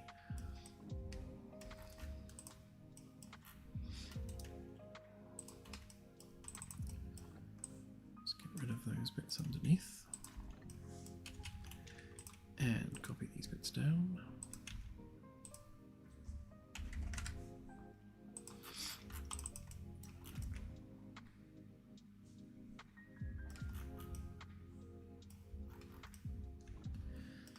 So obviously right now I'm just dealing with the vertical separation between everything. Once I've defined the shape, so if I just unhide that a minute. Oh, it also needs turning around, doesn't it? Where's our middle?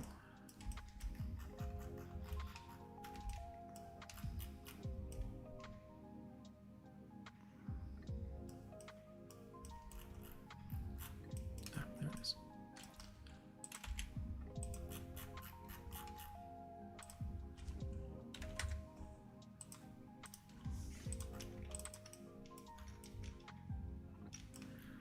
So yeah, so if that's the overall shape of the ship, then some of these areas can be pulled out a bit sideways, made a bit wider. Like some of these corridors can potentially either taper towards one end or physically follow the contour of the outer hull there. It would make for a more interesting interior if they followed the curve of the hull.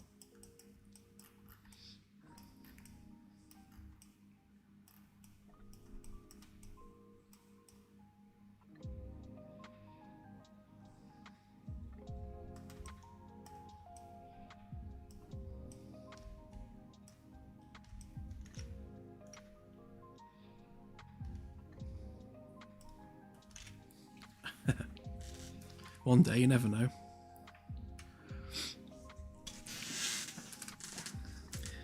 Yeah, me too, Doubter. I think having the corridors follow the curve means we get to do windows all the way along the curve, and it just takes away the problem of having like copy paste corridors everywhere.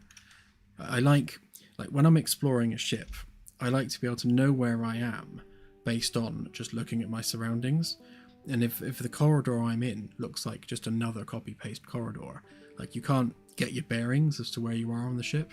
So I like to make sure we always have something sort of visually unique, like every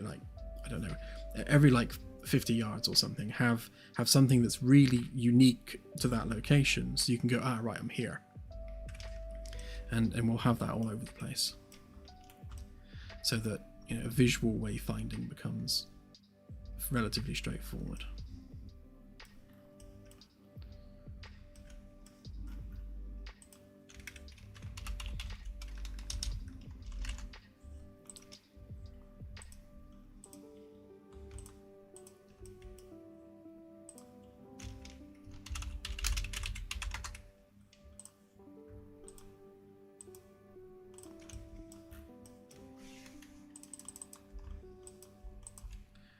Just some of this junk a minute.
Okay, so if we're doing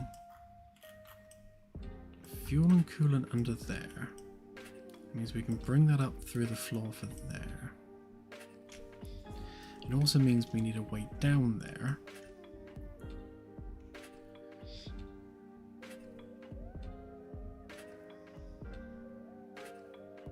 And there's no room for direct stairs because we're going to have the control panels and things. Because you've got the pumps, the coolers, so they all need to come down here.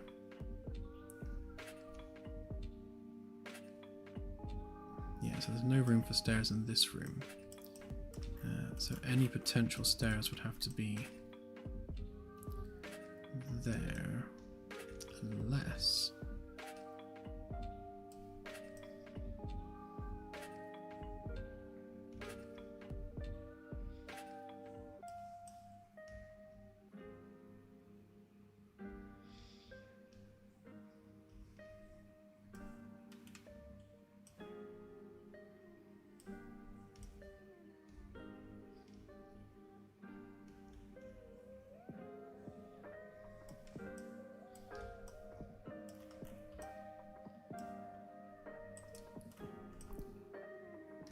Could we have some external stairs, maybe?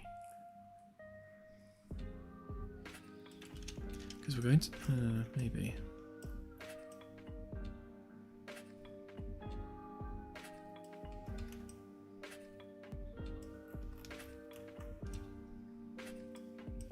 Yeah, because the hole's going to come up like that. So we may be able to squeeze a side stairwell kind of, you know, almost within this nacelle pylon.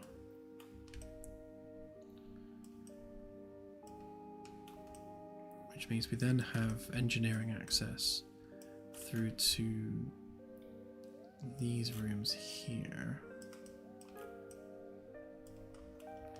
Which means we definitely need a full stack of engineering rooms there.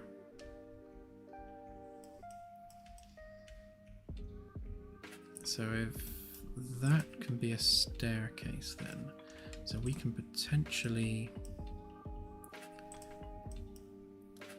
move that across to there.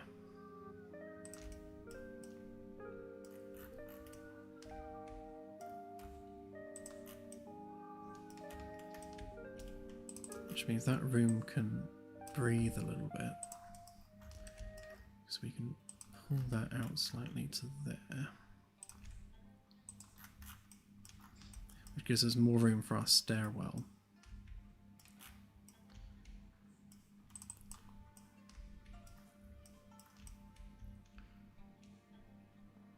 So then we've got these rooms here, which we can move over as well.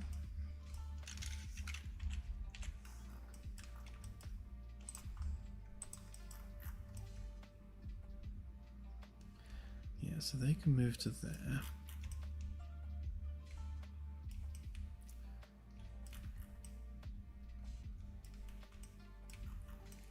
And we need to squish them down a little bit. Maybe. Not sure we even can.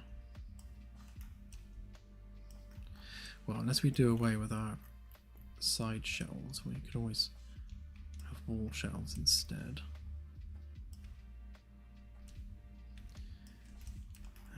How short of space are we? So that needs to come in to there. So 80. How wide is that?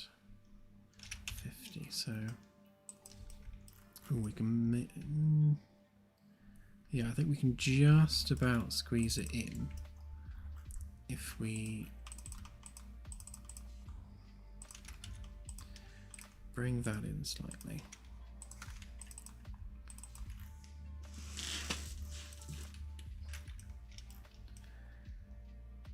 So if we bring, so we need 80 in total, which means we need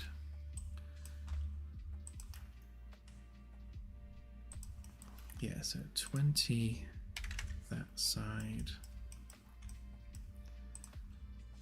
20 that side, and that moves over by 20.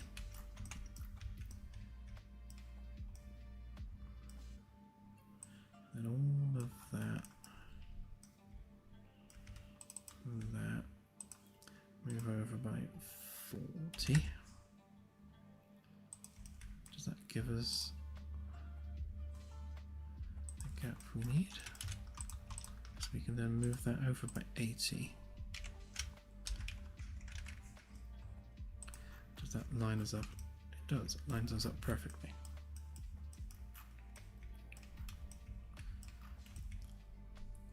Okay, so we've lost about 40 centimeters off the length of the crew quarters, but they do still fit, so that's good. If we round this off, then we can have a circular rotating door there that opens on an arc, which means we don't have to have so much room there, maybe. Although it does need to come out then, doesn't it? there's definitely enough room for the bed and all the other gubbins.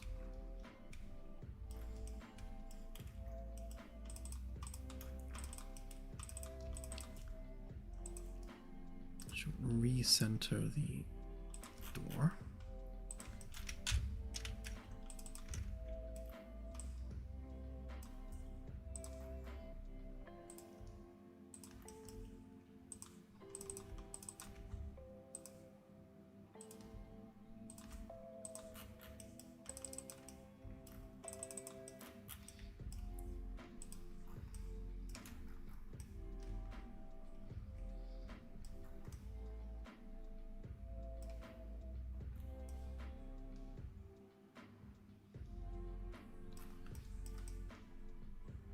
Have to bring this in a little bit so it's slightly more pointy.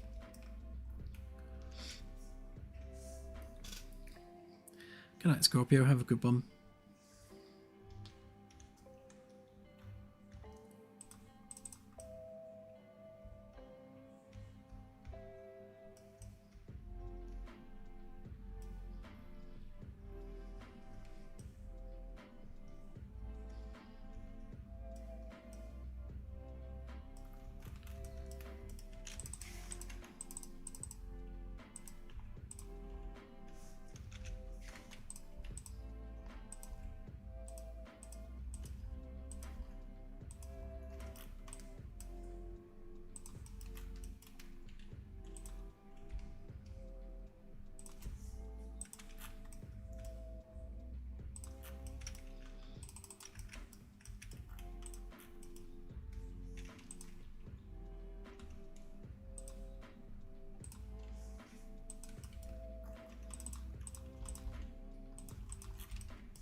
Okay, so that's 8 crew quarters there. And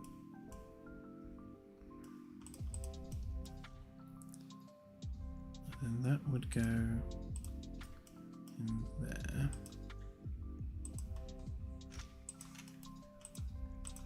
I should redo those.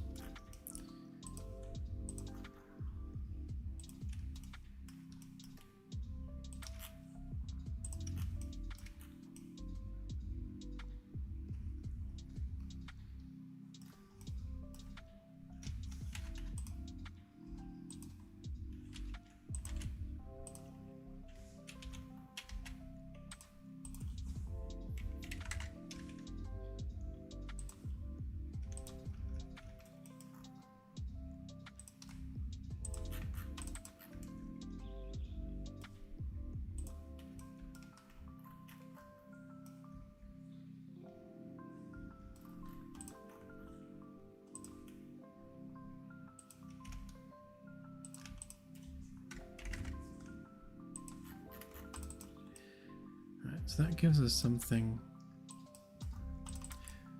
a bit more like that.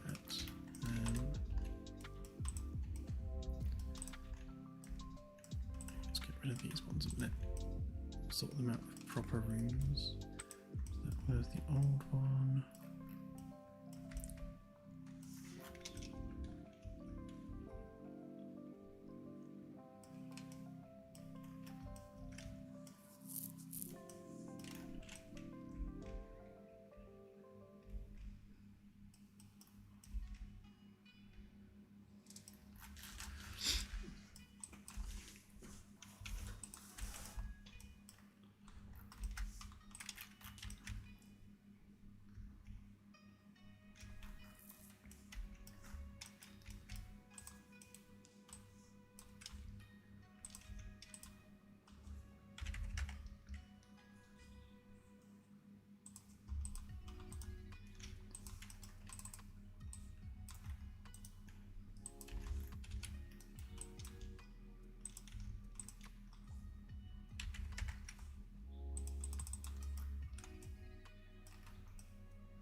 Right, so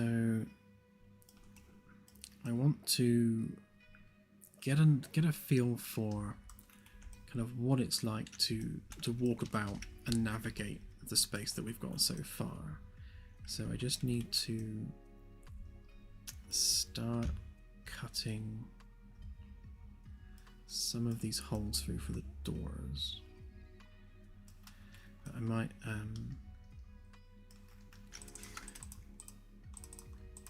just leave a gap there a minute so we can get into the bathroom.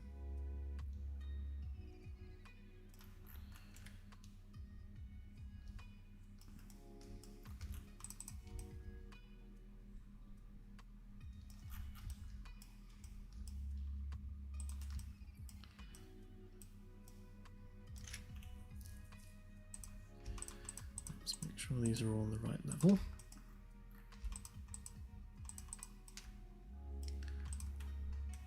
What's going on there? Why can't I select them?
I thought I created those.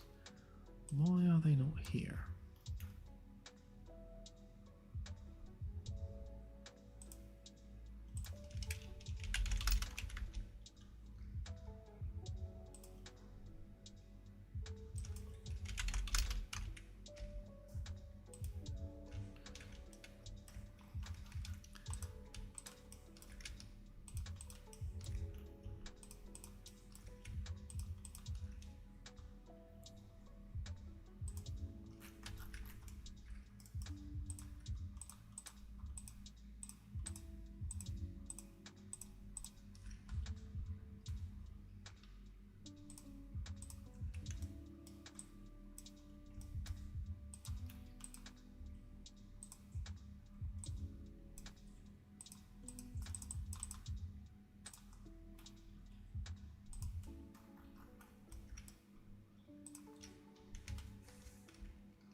so that's the frame top. That's the frame sheet. Okay, that would be deck 2 frame top, deck 2 frame sheet.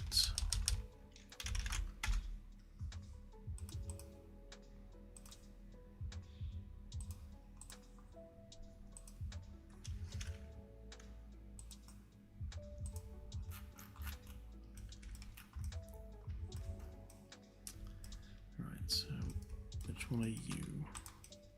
Oh, you're an old one, so you can get deleted. Right,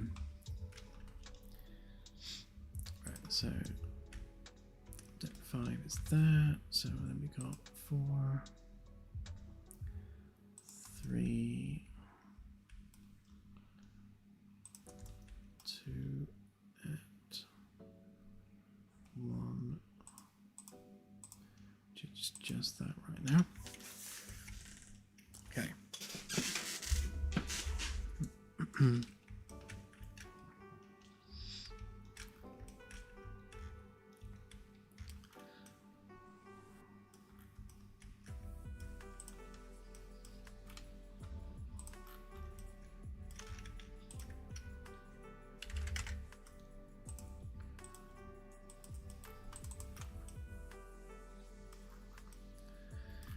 So that can be a staircase and a lift that goes all the way down there.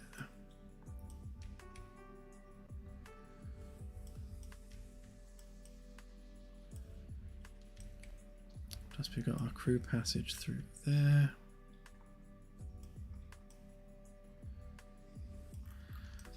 Gonna have to do some kind of an angle across here.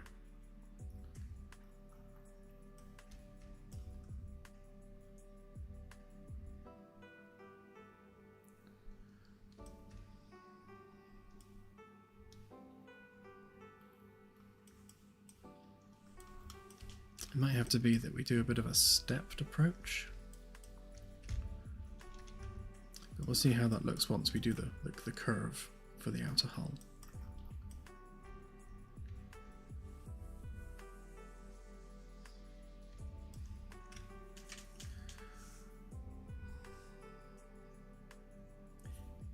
Have a good one, CSI, and have a good one, Peter. Glad you're enjoying it.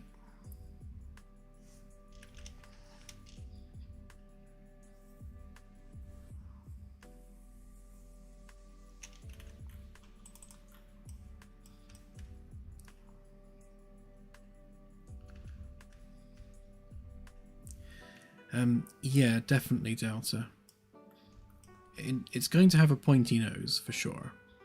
A pointy nose, aeroplane style cockpit with kind of windows that are flush to the hull, and generally arrowhead shaped across the board.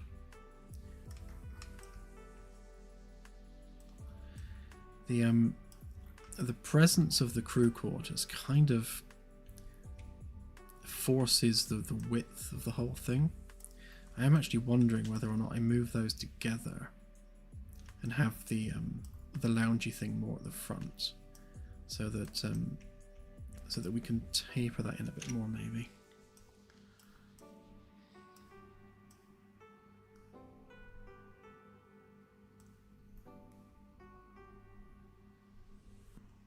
Because the biggest issue we have is obviously this is very straight, and if we turn our shape back on,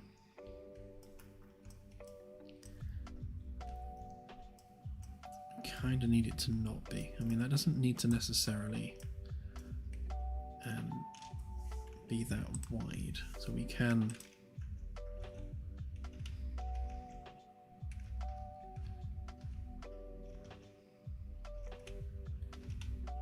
find the right button. There we go.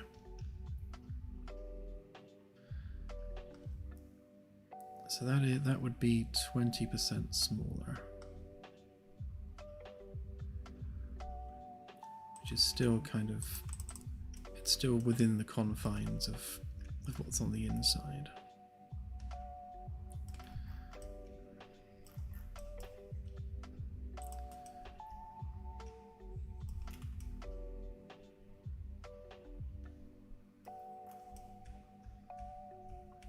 Yeah, and then we just need to conform the corridor to that curve, but it does mean we can't have doors there, but then we don't need them there necessarily. Hang on, if we make these unique a minute.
Yeah, so if we have the crew quarters there, then we are limited by how narrow this section can be.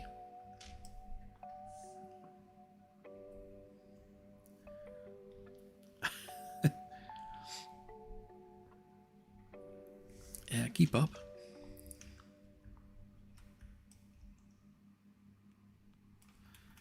So it means that we can... Hang on, let's pull this out again a minute.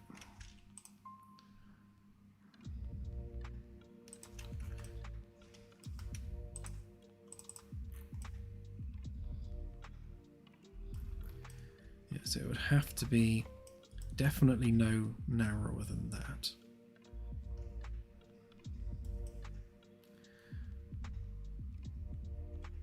And then we can move the bridge up, maybe.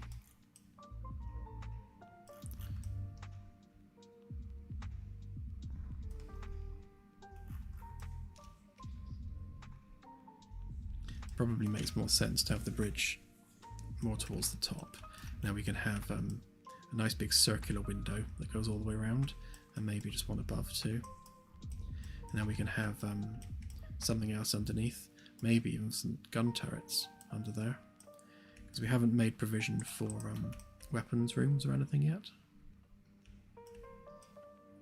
That will have to be a thing.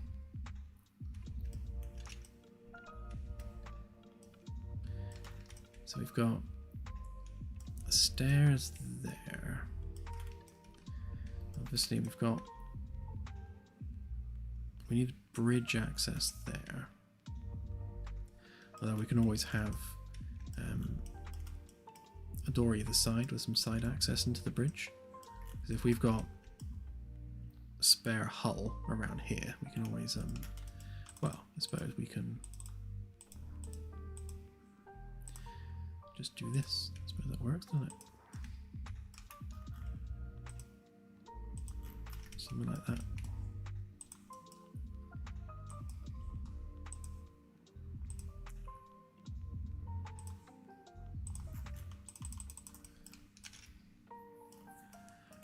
And that gives us room for doors into the bridge. Maybe a couple of stations across the back. And then something underneath. I guess a weapons room would make sense underneath there. So we could have a couple of underslung gun turrets and like a magazine room for holding all the ammo.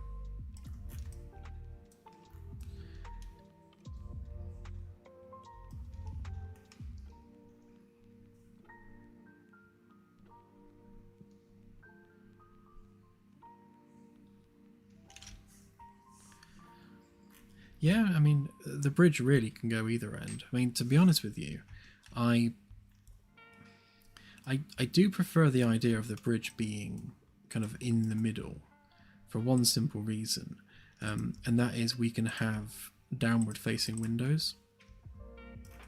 So if we were to have the hull curve a bit more dramatically there, so if we, maybe I can bend that spline a bit, yeah, so we had that come down like that.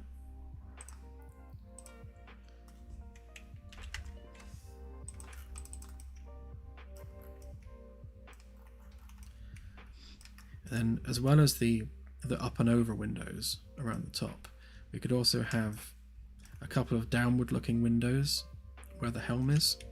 Because one of the things that I love with the Asp Explorer in Elite Dangerous is the fact that it's got downward facing windows, which is why it's my preferred exploration craft. It gives you that that nice view of planets from above.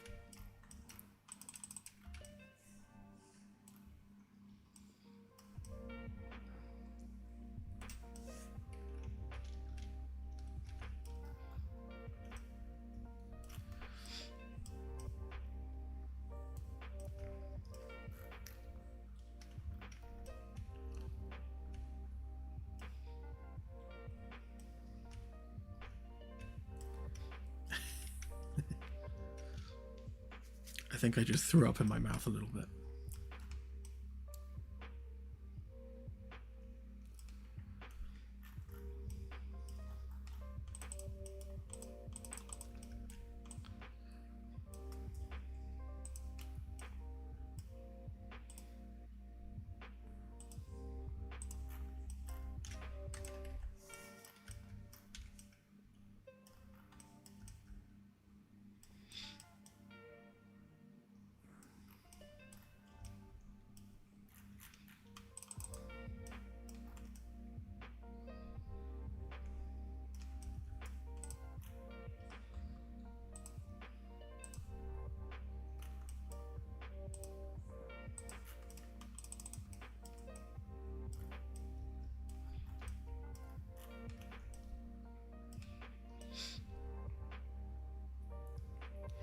So as much as we have kind of established a width for this square section here, I think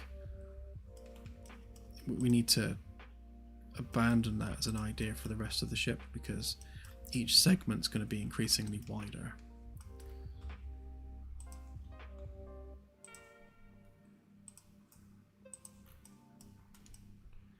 Like this bit's going to have a lot more in the way of gap.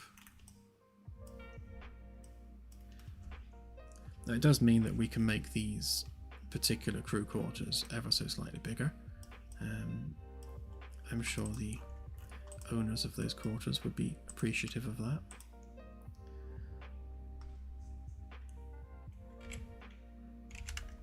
Move that out 165 that way, 165 that way.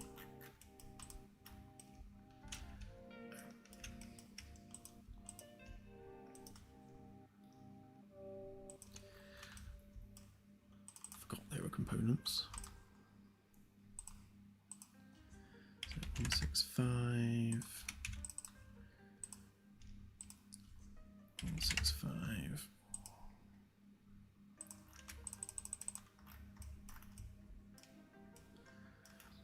Yeah, then basically we've got an ever widening corridor there, and then it means that these particular crew quarters would then have to be accordingly wider as well.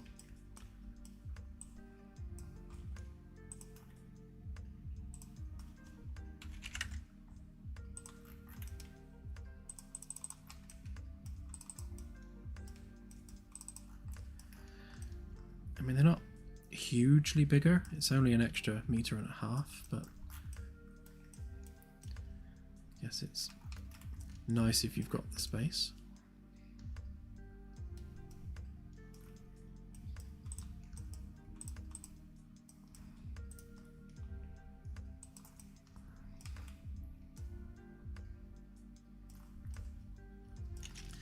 And I suppose if we were going to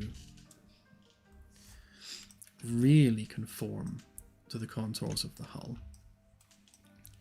then we will have the crew quarters gradually get bigger as we go.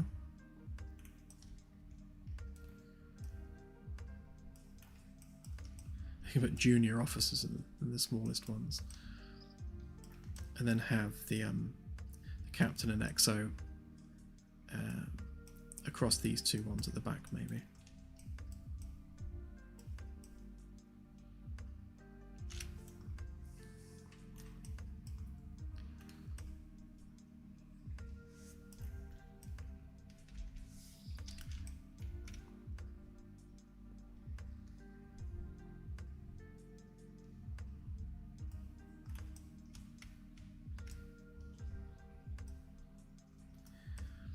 So I guess we don't want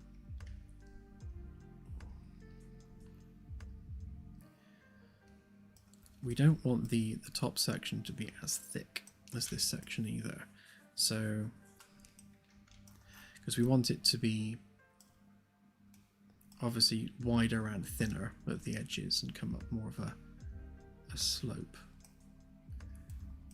So it does mean,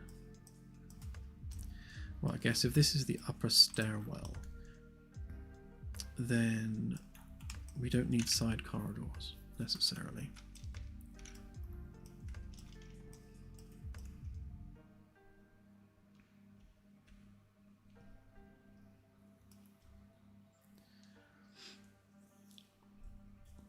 You know, the more I look at this, the more I'm favouring the idea of having a centralised circular lift with the stairs going around it.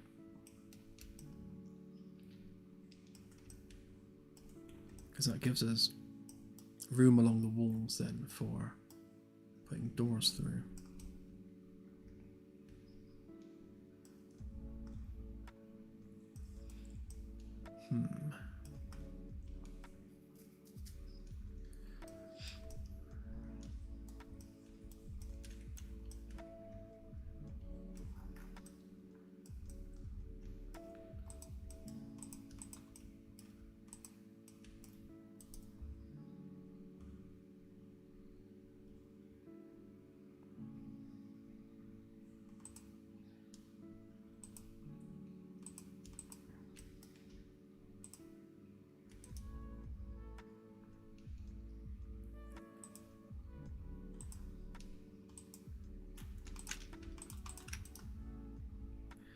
Why is it not letting me make that unique?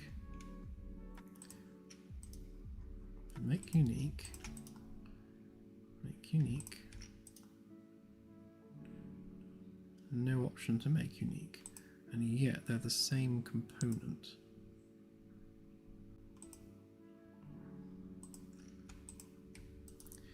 Weird.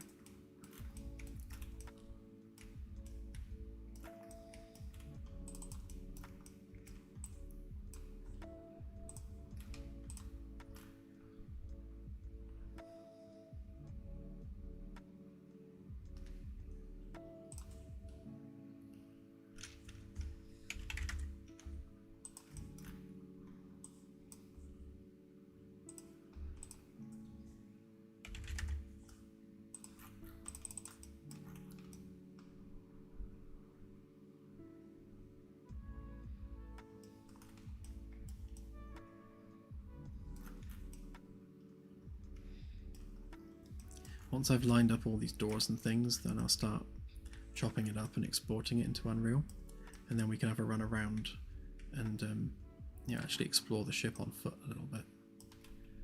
Do you still have this monstrous corridor run though? Hang on, how long is that? So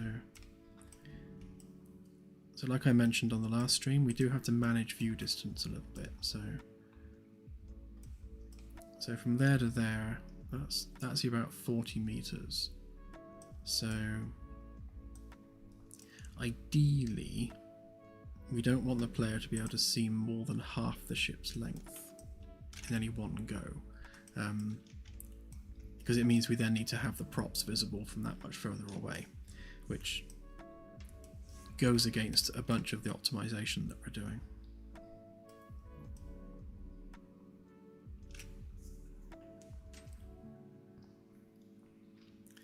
Yep, 4 hours normally, so we've got about an hour left. Just coming up to the 3-hour mark now. I usually stream 8 PM till midnight in the UK.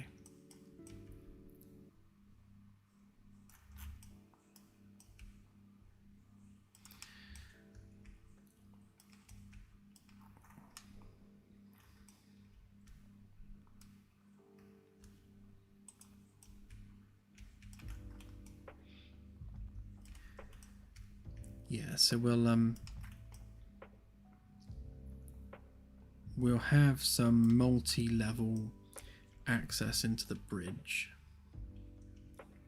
either up some steps or down some steps. We'll keep the bridge level basically along the mid-plane.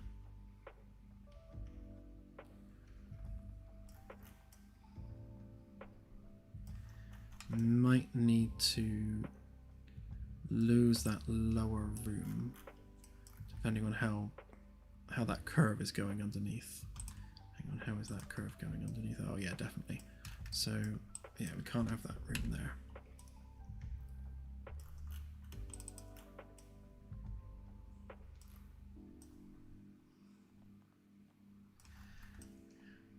Okay, so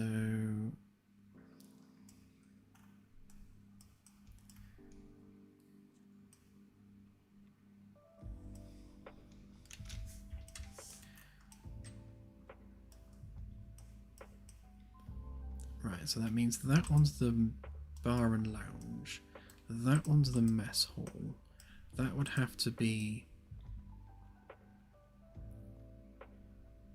probably hydroponics, although that one could be hydroponics.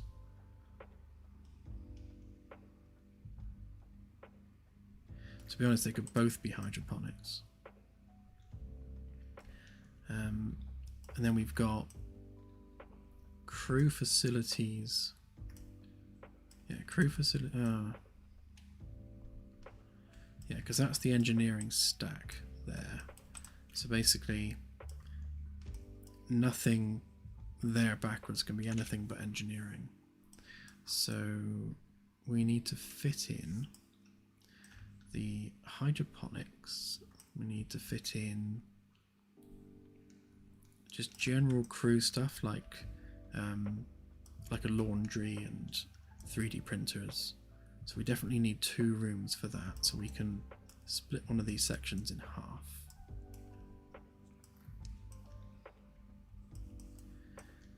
So we could potentially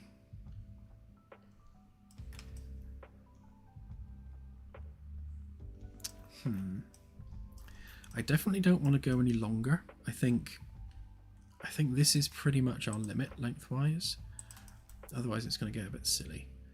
So this is practically almost exactly 100 meters. In fact, we're so close to 100 meters, we may as well make it exactly 100 meters. So this will be a 100-meter long ship, which is pretty much exactly a third of the Magellan, which feels about right.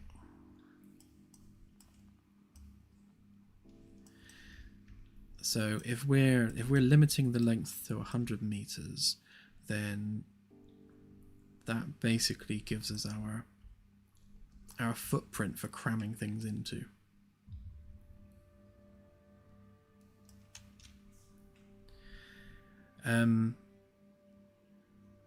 Yes, Scorpio. So every ship we build, like without any exception, every single ship is going to have all the physical pipes and cables, weld lines, hardware. Everything's going to be physical and simulated. You know, like these engine pods, you'll be able to get into them. All these engines will be physical objects you can break and repair. All the pipes, the fluid lines, the power cables, even the data cables for all these engine modules will all be physicalized. And that'll be true for absolutely every ship we build. Because that's how we like it. Yeah. 100% real fake spaceship.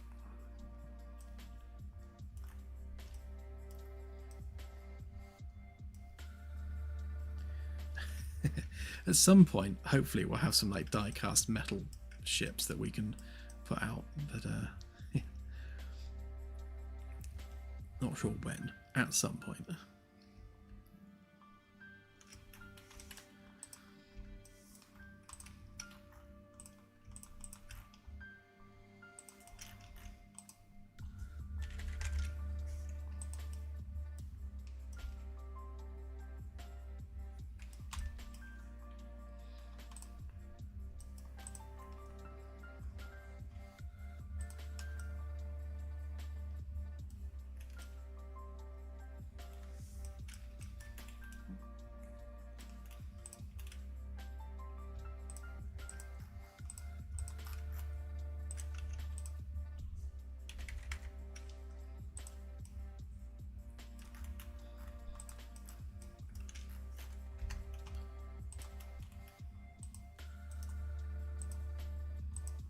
So some of these sheet metal bits need to have their middle bit filled in, because that's obviously forming the floor.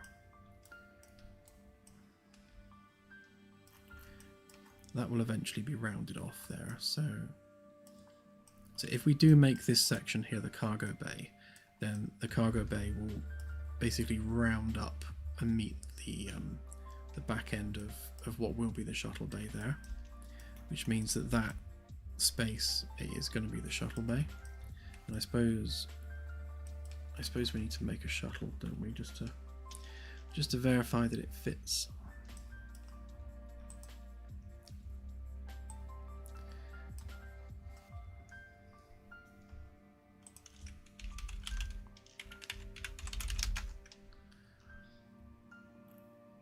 Let's just find a bog standard everyday normally scaled dining room chair. I did have some, but I deleted them.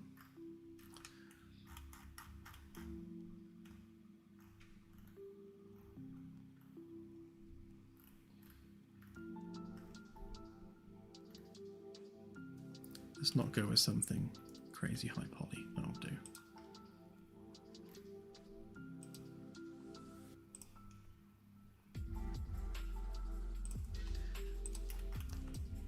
So if that is the size of a human chair, and that, oh, alright, that is the size of a human,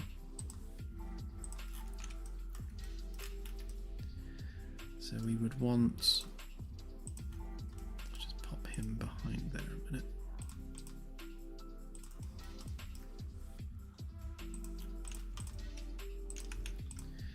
So if we were to say something like that for the scale of the cockpit.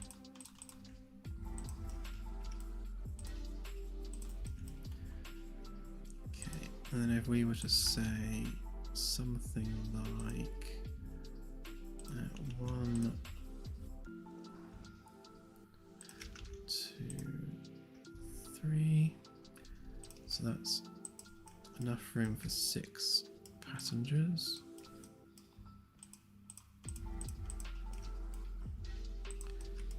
Gives a bit more room in between.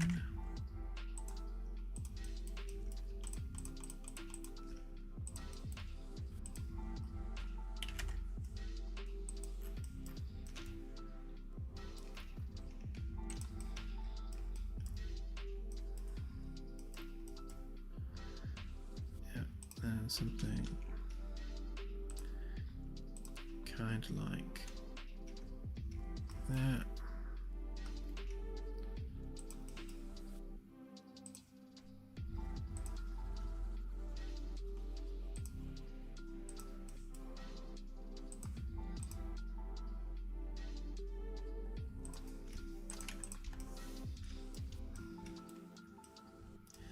I mean, that's like the absolute smallest a shuttle could be. You definitely wouldn't want anything smaller than that. But that's I'd say that that's plenty enough room for 2 shuttles. You know, once we actually you know, model the rest of the shuttle, the winglets and the engines, the landing gear and doors and all the stuff that needs to go into a shuttle, I think you're definitely not going to fit more than 2 in there, and even 2 is going to be a little bit of a squeeze. So we'll probably have a shuttle and a mining vehicle, because you're going to need some way of harvesting like rocks for powering the 3D printers, which are going to be needed for repairs and things. So yeah, I'd say one shuttle for ferrying people, and then a mining / repair vehicle. Although we could probably fit in like a work bee or something there somewhere. Maybe even having 2 shuttle bays, one on top of the other, one for the mining vehicle and one for just a standard shuttle. Maybe. I suppose the other thing that we need to think about is that we're going to be releasing lots of different types of shuttle. So, you know, we'll have everything from, you know, high capacity troop transports to small, sleek racing vehicles, because I really want to do some kind of racing gameplay at some point, way in the future. Because canyon runs are fun, basically. So we need to make sure that the shuttle bay is big enough to accommodate any future expansion ideas we might have. So it needs to be able to comfortably fit a shuttle.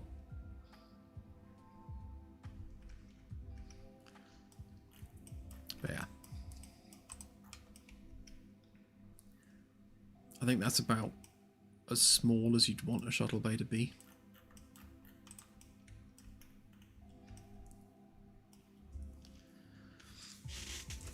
Yeah, well, the first military ship we build, which is going to be for our second DLC, that's going to basically be a carrier class vessel. I mean, it's not going to be a true carrier in the sense that its only job is to house shuttles and fighters. But think kind of a Star Destroyer mixed with Battlestar Galactica. That's kind of where I'm going with it. A Battlestar Destroyer or a Star Galactica. Take your pick.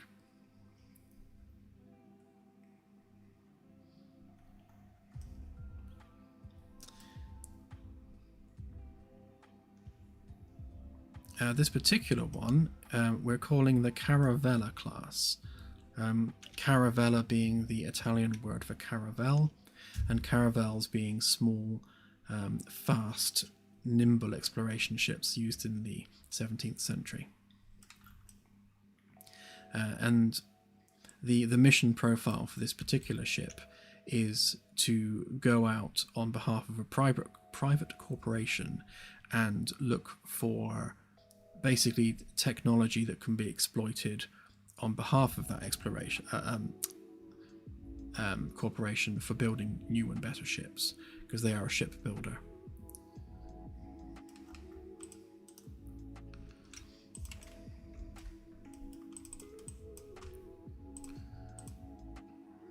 Let's bring this one in a bit.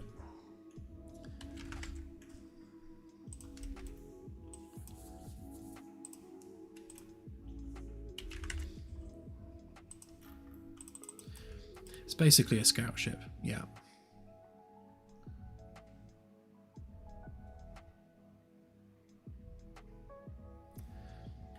Yeah, a private corporation scout ship that's sole purpose is to go out there and exploit stuff.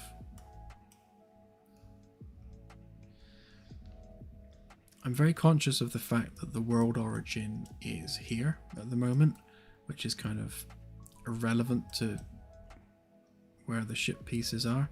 I might move the world origin to the center of the ring. We'll see. In terms of engine physics, I suppose it's better if the world origin is in the most middle it can be. Because obviously the further from the world origin you get, the more physics starts to complain about stuff. So, yeah. I'll work out where the middle is once it's done.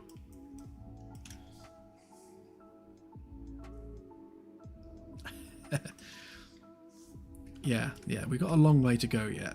We're still very much in the exploration phase, just working out what shapes need to go where and what things need to look like. Are these not? Oh, yeah, they are.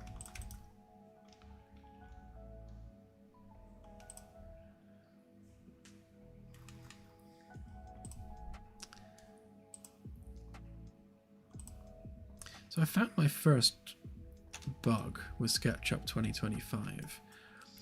So this object is component 18, and so is this object. So you edit one, you edit both.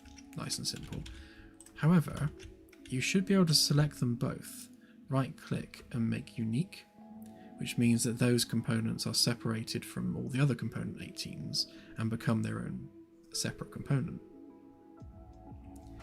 But it's not letting me, which is interesting. I wonder if it's because they're on different layers or they have different tags. Let's try that actually. If we untag them, can we then make unique? No.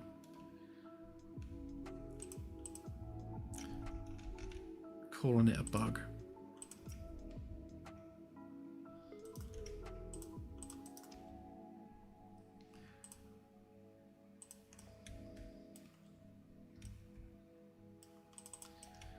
Yeah, it might be the case that there were only two of them, so I think that probably was the case actually, because there's only two of them.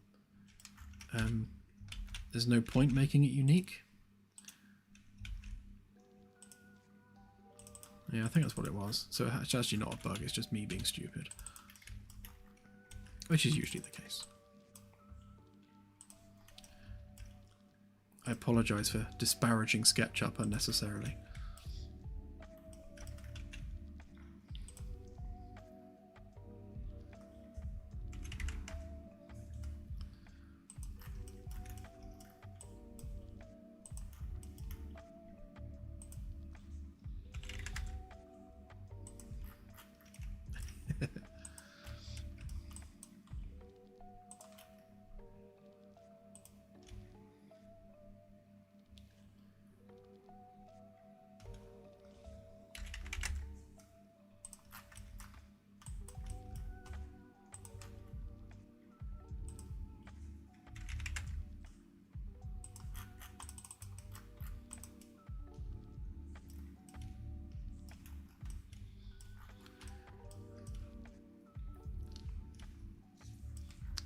So I guess we need to make sure that we have enough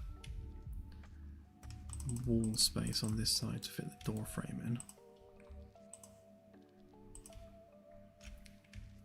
So what's that? Let's call that 20.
Yes, we definitely need to have that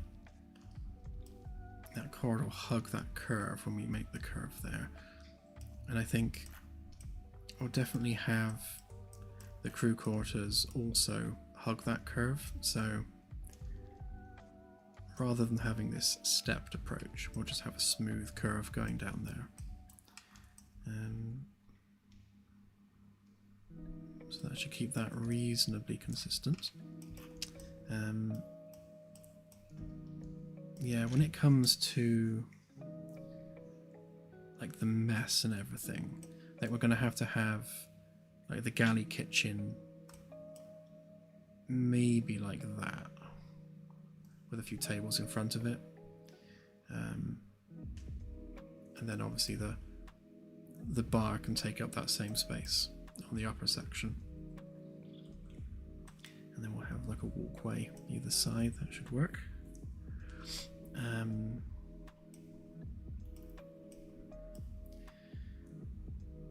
So the question becomes, how do we manage the transition between like the living space, which is very much this section, to the engineering space? I definitely want like a really nice, big, secure, massive engineering door, which looks chunky as hell and difficult to open. And that's like the main and practically only way into engineering. And that's going to have to be like here. And then we need... See, the temptation is to use the reactor room as the main access up and down, but to be honest, I'm kind of leaning away from that as an idea now. Because I was going to go the same as we did with the Magellan, with the spiral access way around it, but... And one of the questions actually for the Magellan is, you know, how much do we want the crew in the reactor room? I mean, or do we want to keep the reactor room as empty as possible for most of the time? Like, you only go in there if you really, really need to go in there. So, you know, you shouldn't be using the reactor room as a general thoroughfare. But if we do that, then we need to make sure that we have another way of getting the crew up and down through the engineering sections. I mean, we're definitely going to need it for this, but...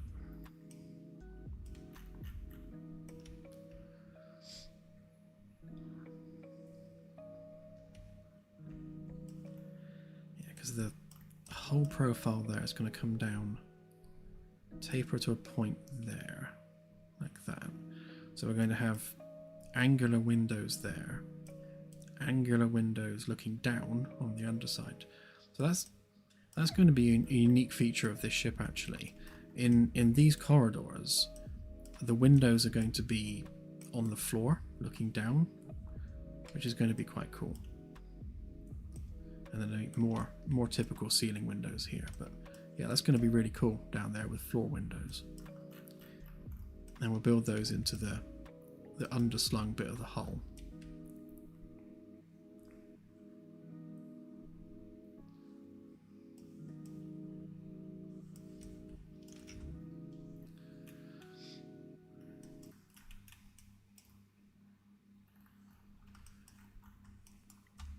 So we remove person.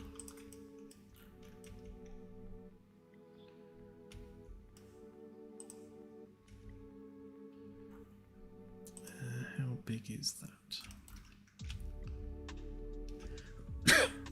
Almost 100, so that's fine. So this can be a 10 meter section at the front as well, which is nice because it splits the ship really neatly into 10 meter chunks, with a couple of bigger ones at the back, which means, and that's quite consistent with real world shipbuilding. So you'll find that the blocks have a consistent size, so when they're all being welded together, everything kind of just fits.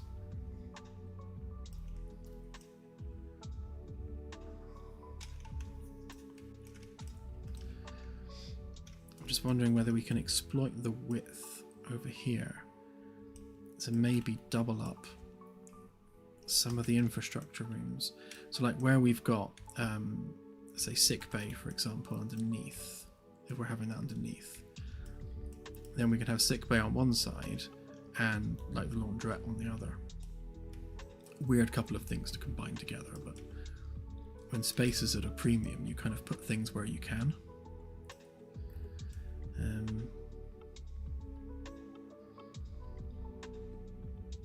Yeah, and then we'll just have lots of sort of pokey, claustrophobic maintenance access ways all around these bits at the back. And then kind of have that go all the way around the shuttle bay access. I think it makes sense for that to be a stairwell, because that stairwell is a nice physical separator between engineering and the habitable areas. I think my main concern is that the hydroponics is going to be too small, but if we use both of those for hydroponics, and it's just going to have a sloping bit there, then we can get a lot of vertical farming units in there.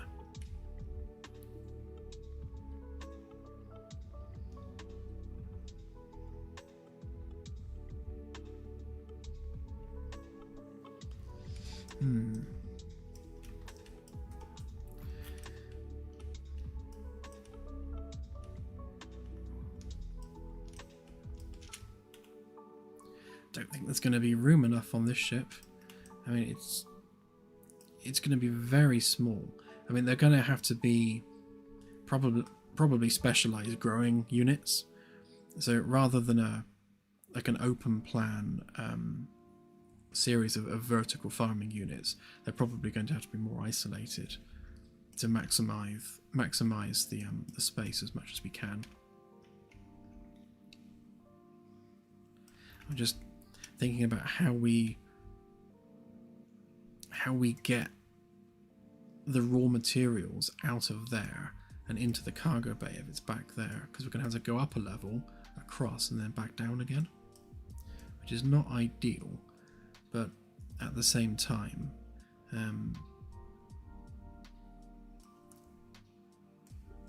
that's the only space we've got, and this is why we're doing like hardware first, so we get the engineering systems done, positioned, work out like where the fuel tanks are going to go, where all the cabling is going to go, and then we start then snaking corridors around that. So we prioritize the engineering hardware first. That makes fitting all that in much easier, and it gives for a much more organic ship as well, because like you'll be walking down a corridor and there'll be like a lump in the wall, or the corridor will go around something, and it just makes the whole thing more believable, because you know that corridor had to go around a piece of the ship's hardware. So you know, I kind of like that relationship between the interior space and the physical gubbins that make the thing work. I'm sure the same thing happens on real ships all the time.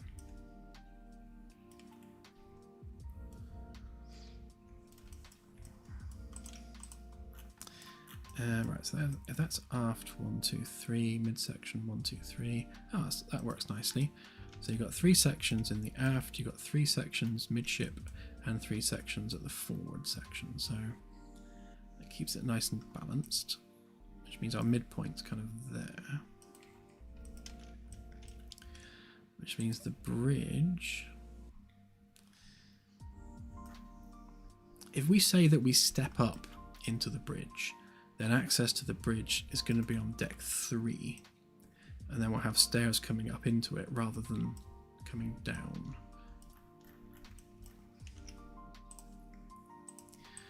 Which means the bridge is going to be on deck 3, and then that would be, what was our naming convention? It was that, wasn't it? So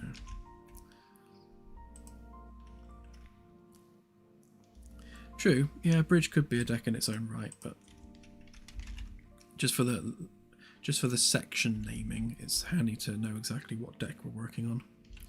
It's going to be a nightmare when I do the cutaway diagram, having it like between two decks. So that would be forward 3.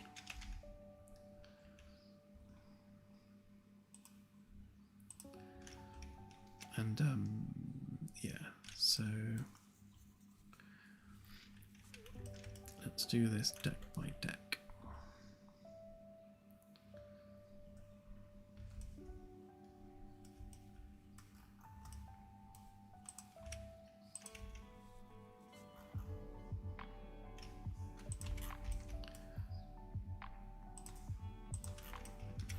So of course we've got a science lab on top as well, haven't we? So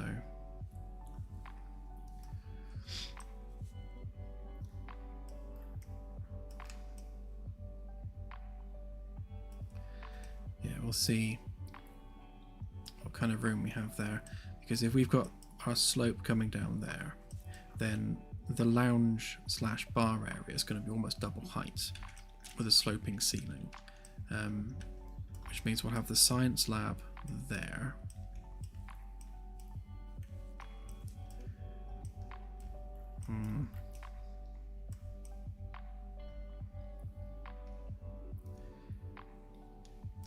So we may have to stick in another segment and add another 10 meters to the ship's length,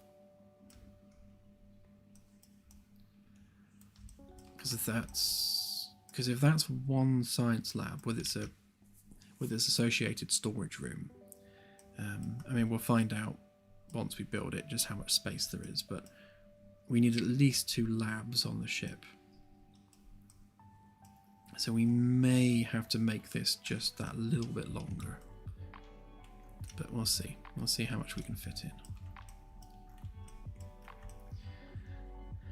Right, so that's deck 2, so export.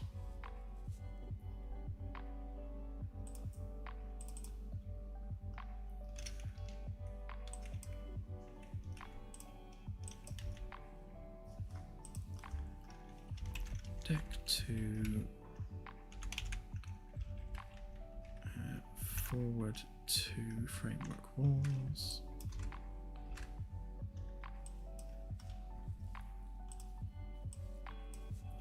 Come on, give me the S.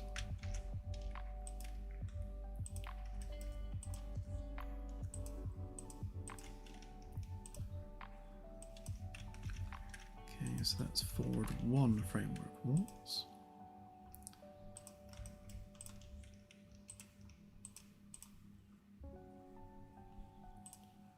Oh yeah, still deck 2, so that one would be mid 3.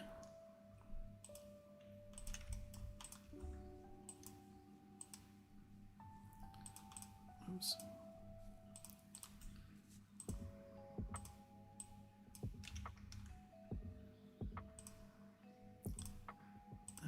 Mid 2.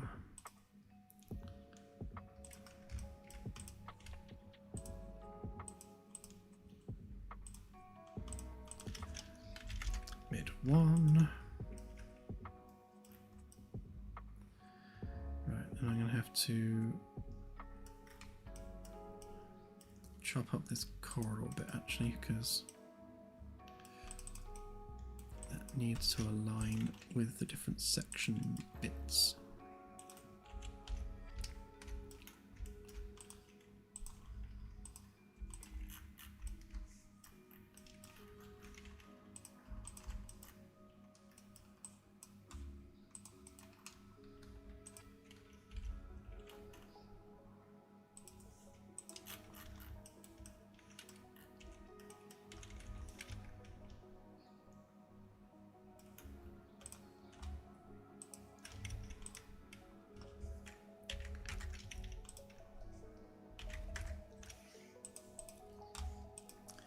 So you are deck 2, you are deck 3.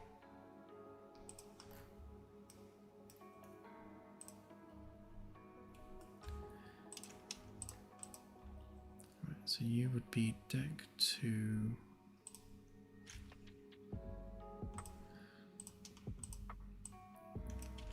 Aft 3.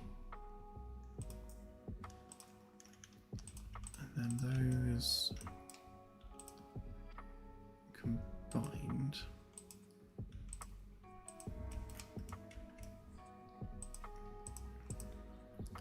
That's aft 2.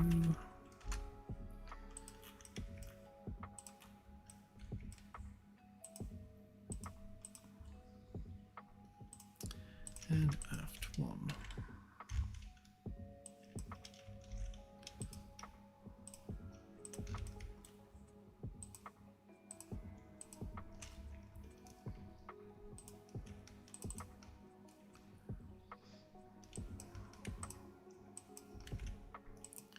So that would be deck 3, aft 1.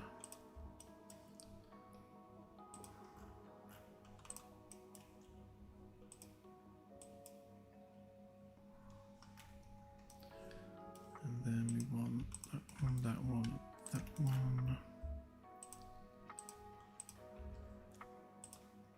which is aft 2.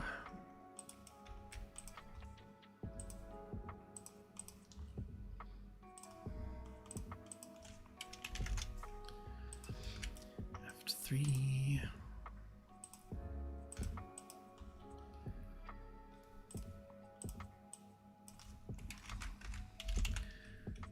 Mid 1.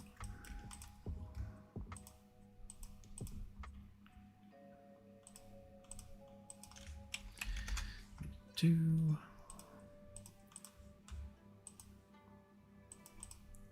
Oops.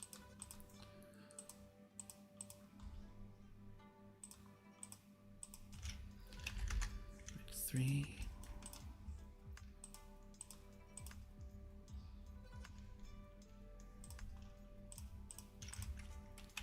Forward 1.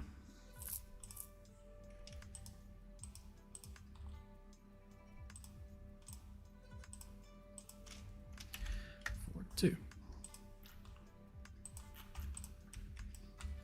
Okay, so that's the deck 3's done. Guess we'll stick that on deck 3 walls.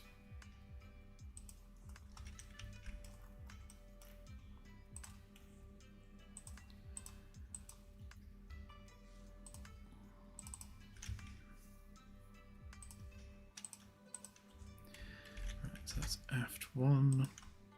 That one we did already.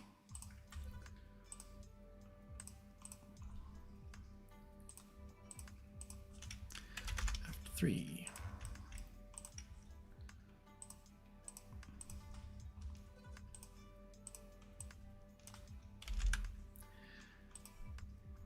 Mid 1.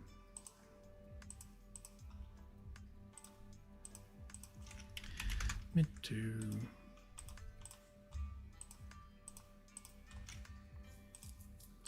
Mid 3.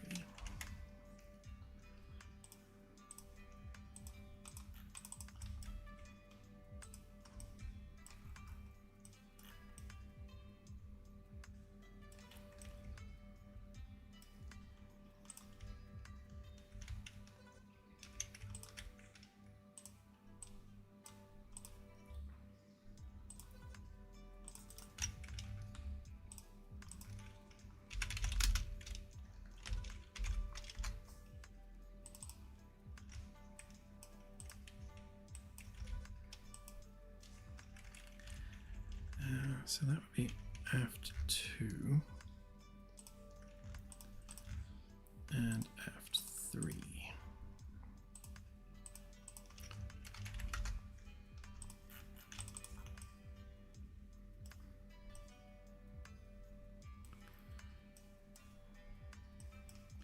And I'll sort out the deck ones once I know what I'm doing with it.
suppose we do have scope for maybe something else on the top.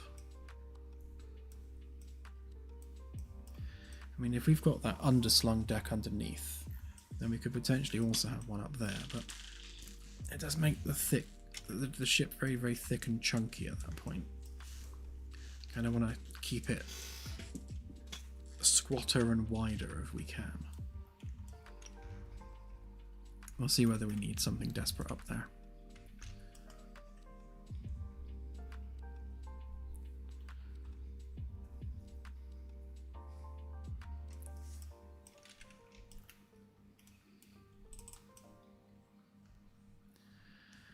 Okay, so let's start dragging some of that in.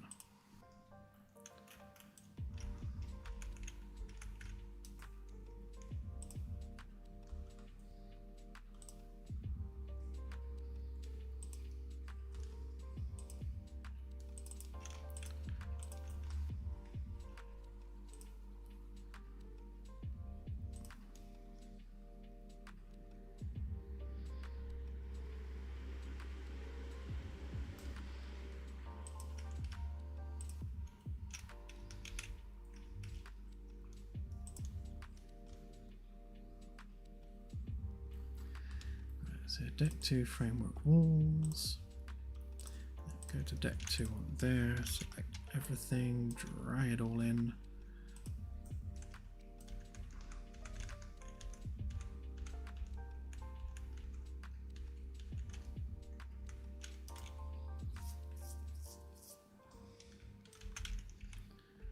Okay.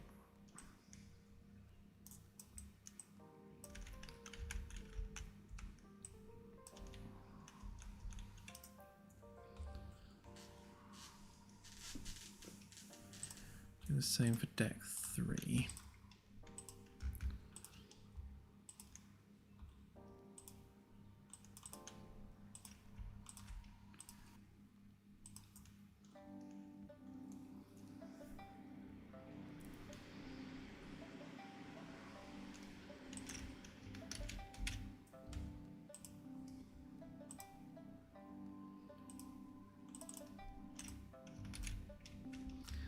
Make sure we're on the right level.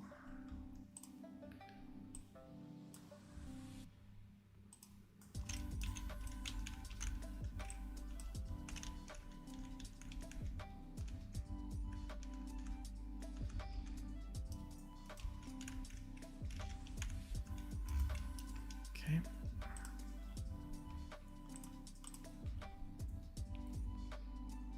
So we're importing everything except aft 2.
Now to process all this lot.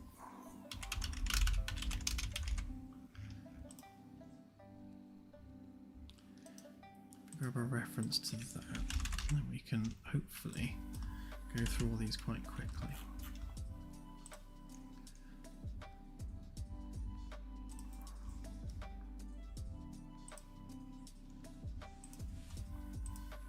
Actually, if we close close all of these other tabs a minute.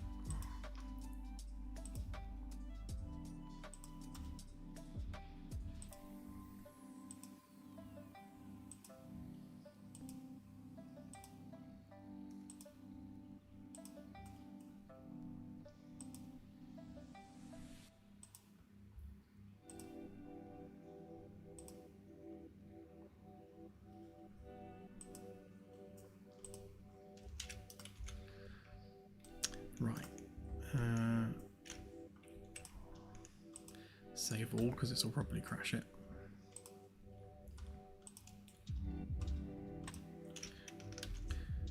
Oh, no, didn't want to do that. Right, so open up all of those.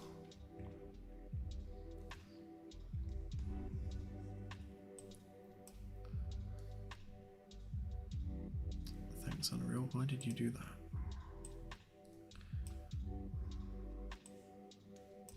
Actually, that might be helpful. Open up all of those.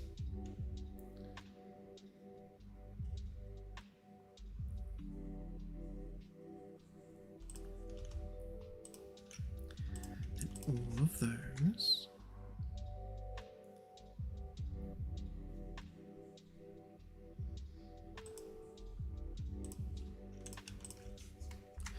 And those two.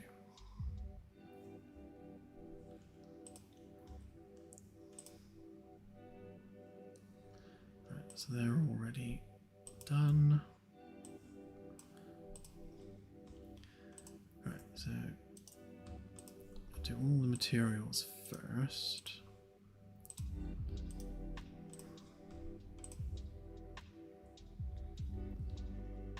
Oh wow. I forgot there was a person on that one.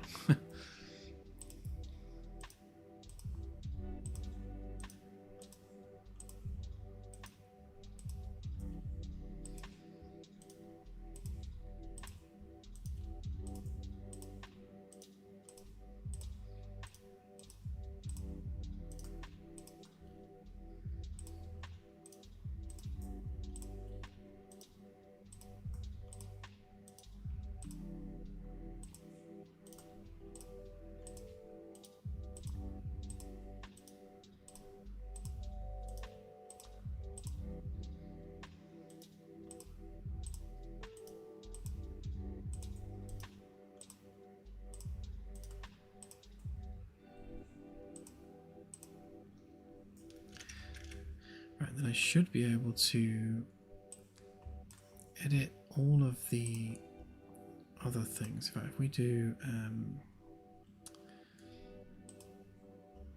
a static mesh there, then we select all of those static meshes, then we should be able to edit this using the matrix. Yeah, property matrix.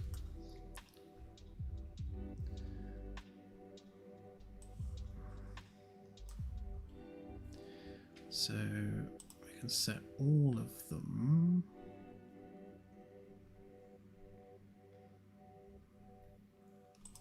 Can we not set them? Oh yes, we can there. Right. So that sets all of them to complex collisions all at once, which is always useful.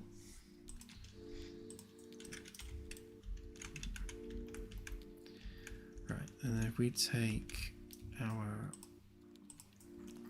starting location with our starting plane, and then we move all of them over here.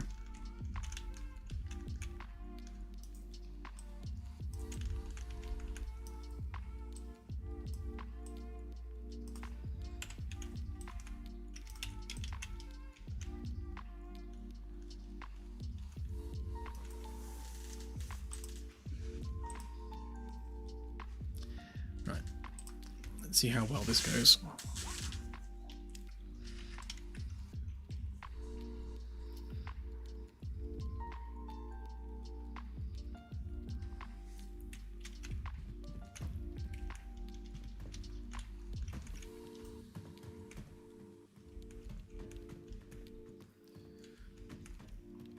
Okay, this isn't terrible as a crew quarters, so we can build the alcove into... Ugh, that freaked me out. Build the alcove into like a bed. That's 2 meters long, so more than enough room. Decent sized shower slash... Well, you'll have a shower there and toilet and everything, so that fits in nicely enough.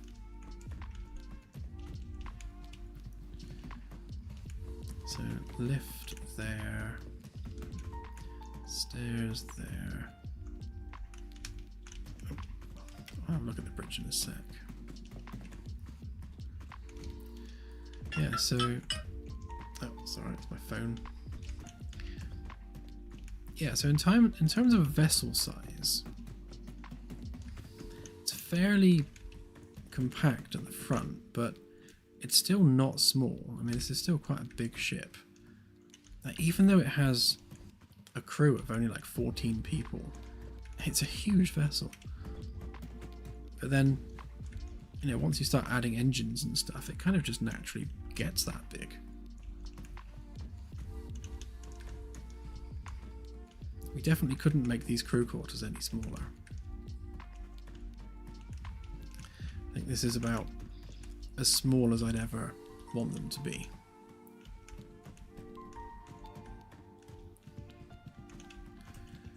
If we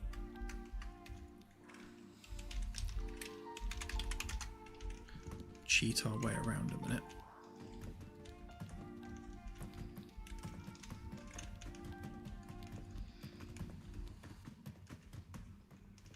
Okay, yeah, so we need some nice easy way through here. This would be the size of the shuttle bay, which is it's not terrible.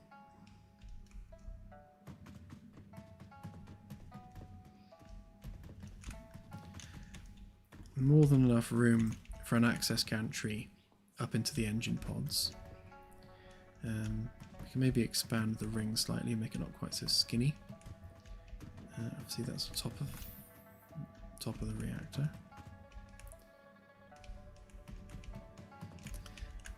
This would be the lift shaft.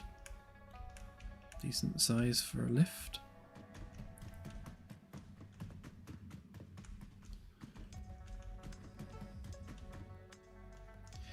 Yeah, so we'd have 14 quarters over 2 decks. And then this would be about the size of the bridge. Did we turn physics back on? Didn't like that. Character not happy. Oh, definitely not happy. Ah, but at least you get to see it from the outside.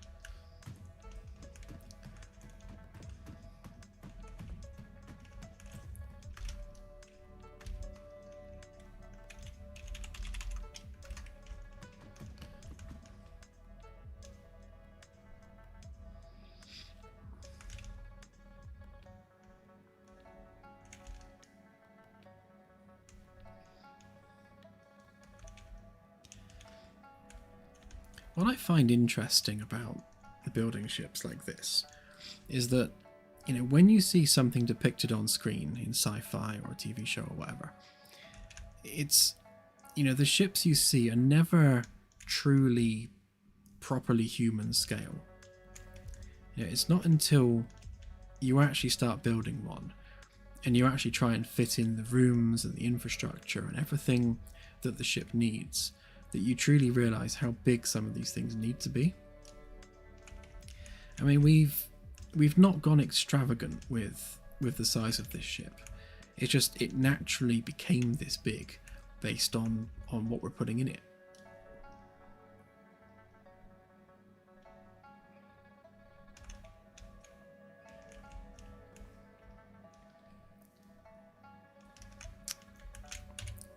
Okay, so as a final point of comparison, given that it is now just about the 4-hour mark, why don't we... Oh, actually, let's delete these dudes because they keep appearing in our export.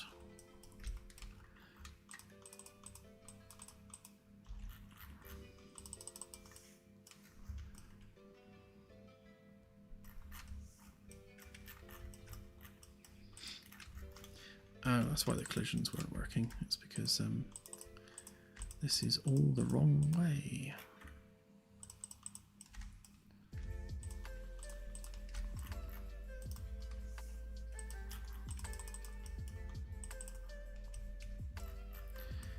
Right, this is small enough and low poly enough that we can just export it as is. In fact, if we also maybe turn on that too.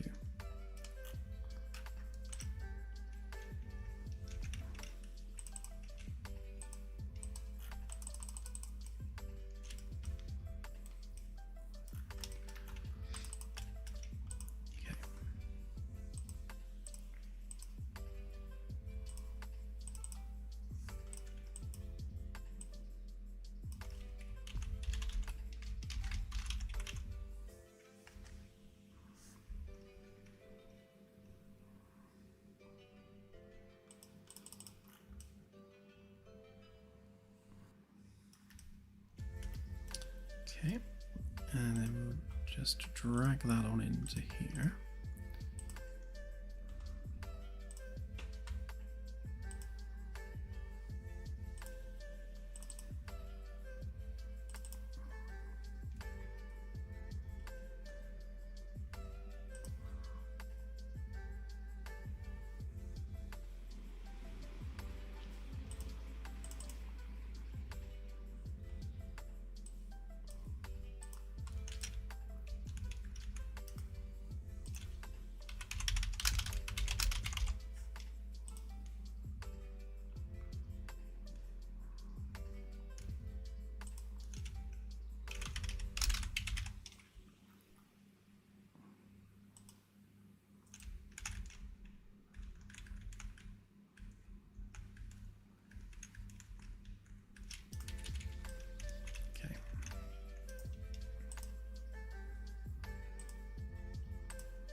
Let's park it next to the Magellan and see how big it actually is.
So there's our Magellan class.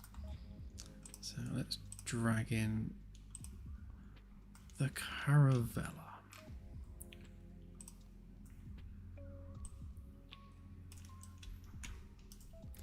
There we go. It's that big. Oh, it actually looks really tiny when you put them next to each other. Oh, that's mad. I was genuinely expecting it to be bigger than that, but yeah, that's actually really tiny.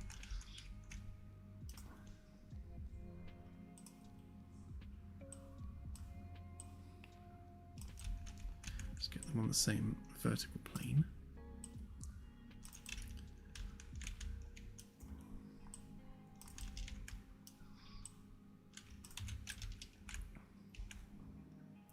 Yeah, that's kind of crazy actually. I was not expecting it to be that much smaller. But then that's the difference between 14 crew and 200 crew, I guess. And at the same time, you'd think, like, if that's the space you need for 14 crew, like if you were to scale that up to 200, you'd expect it would be, you know, considerably bigger than this. But I guess it's not an exact linear scale, is it? And I imagine that this is yeah, I imagine this is probably as small as we could possibly get. Like, it would be difficult to make a ship smaller than this and still have it be capable of performing, you know, the task. Someone asked yesterday, actually, can it fly through the ring? And I think, yeah, it can. It definitely can. I mean, you're going to have to do some careful piloting, but yeah. Probably rip off the Magellan's radar dish. Let's give it its dish, shall we?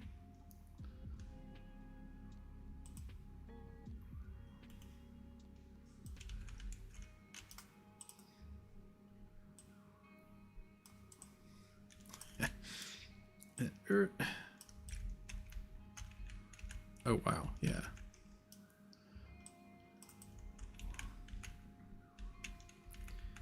There is not much in that.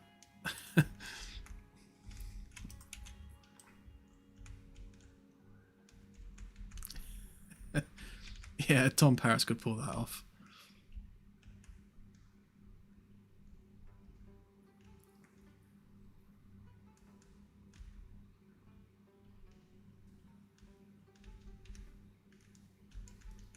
But yeah, that's genuinely interesting.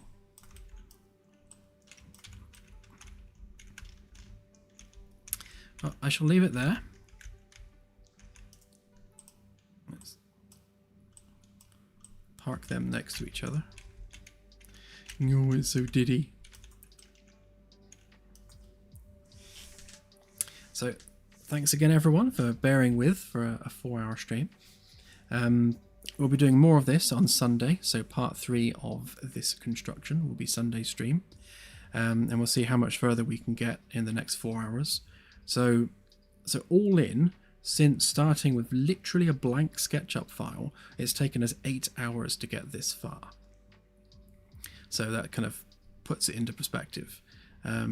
Once we start actually like properly modeling the rooms, we should see some, you know, significant progress on it, I think. So yeah, it'll be interesting to see how many streams it takes us to finish a ship that small. All right, see everyone on Sunday. Have a great week ahead. Bye for now.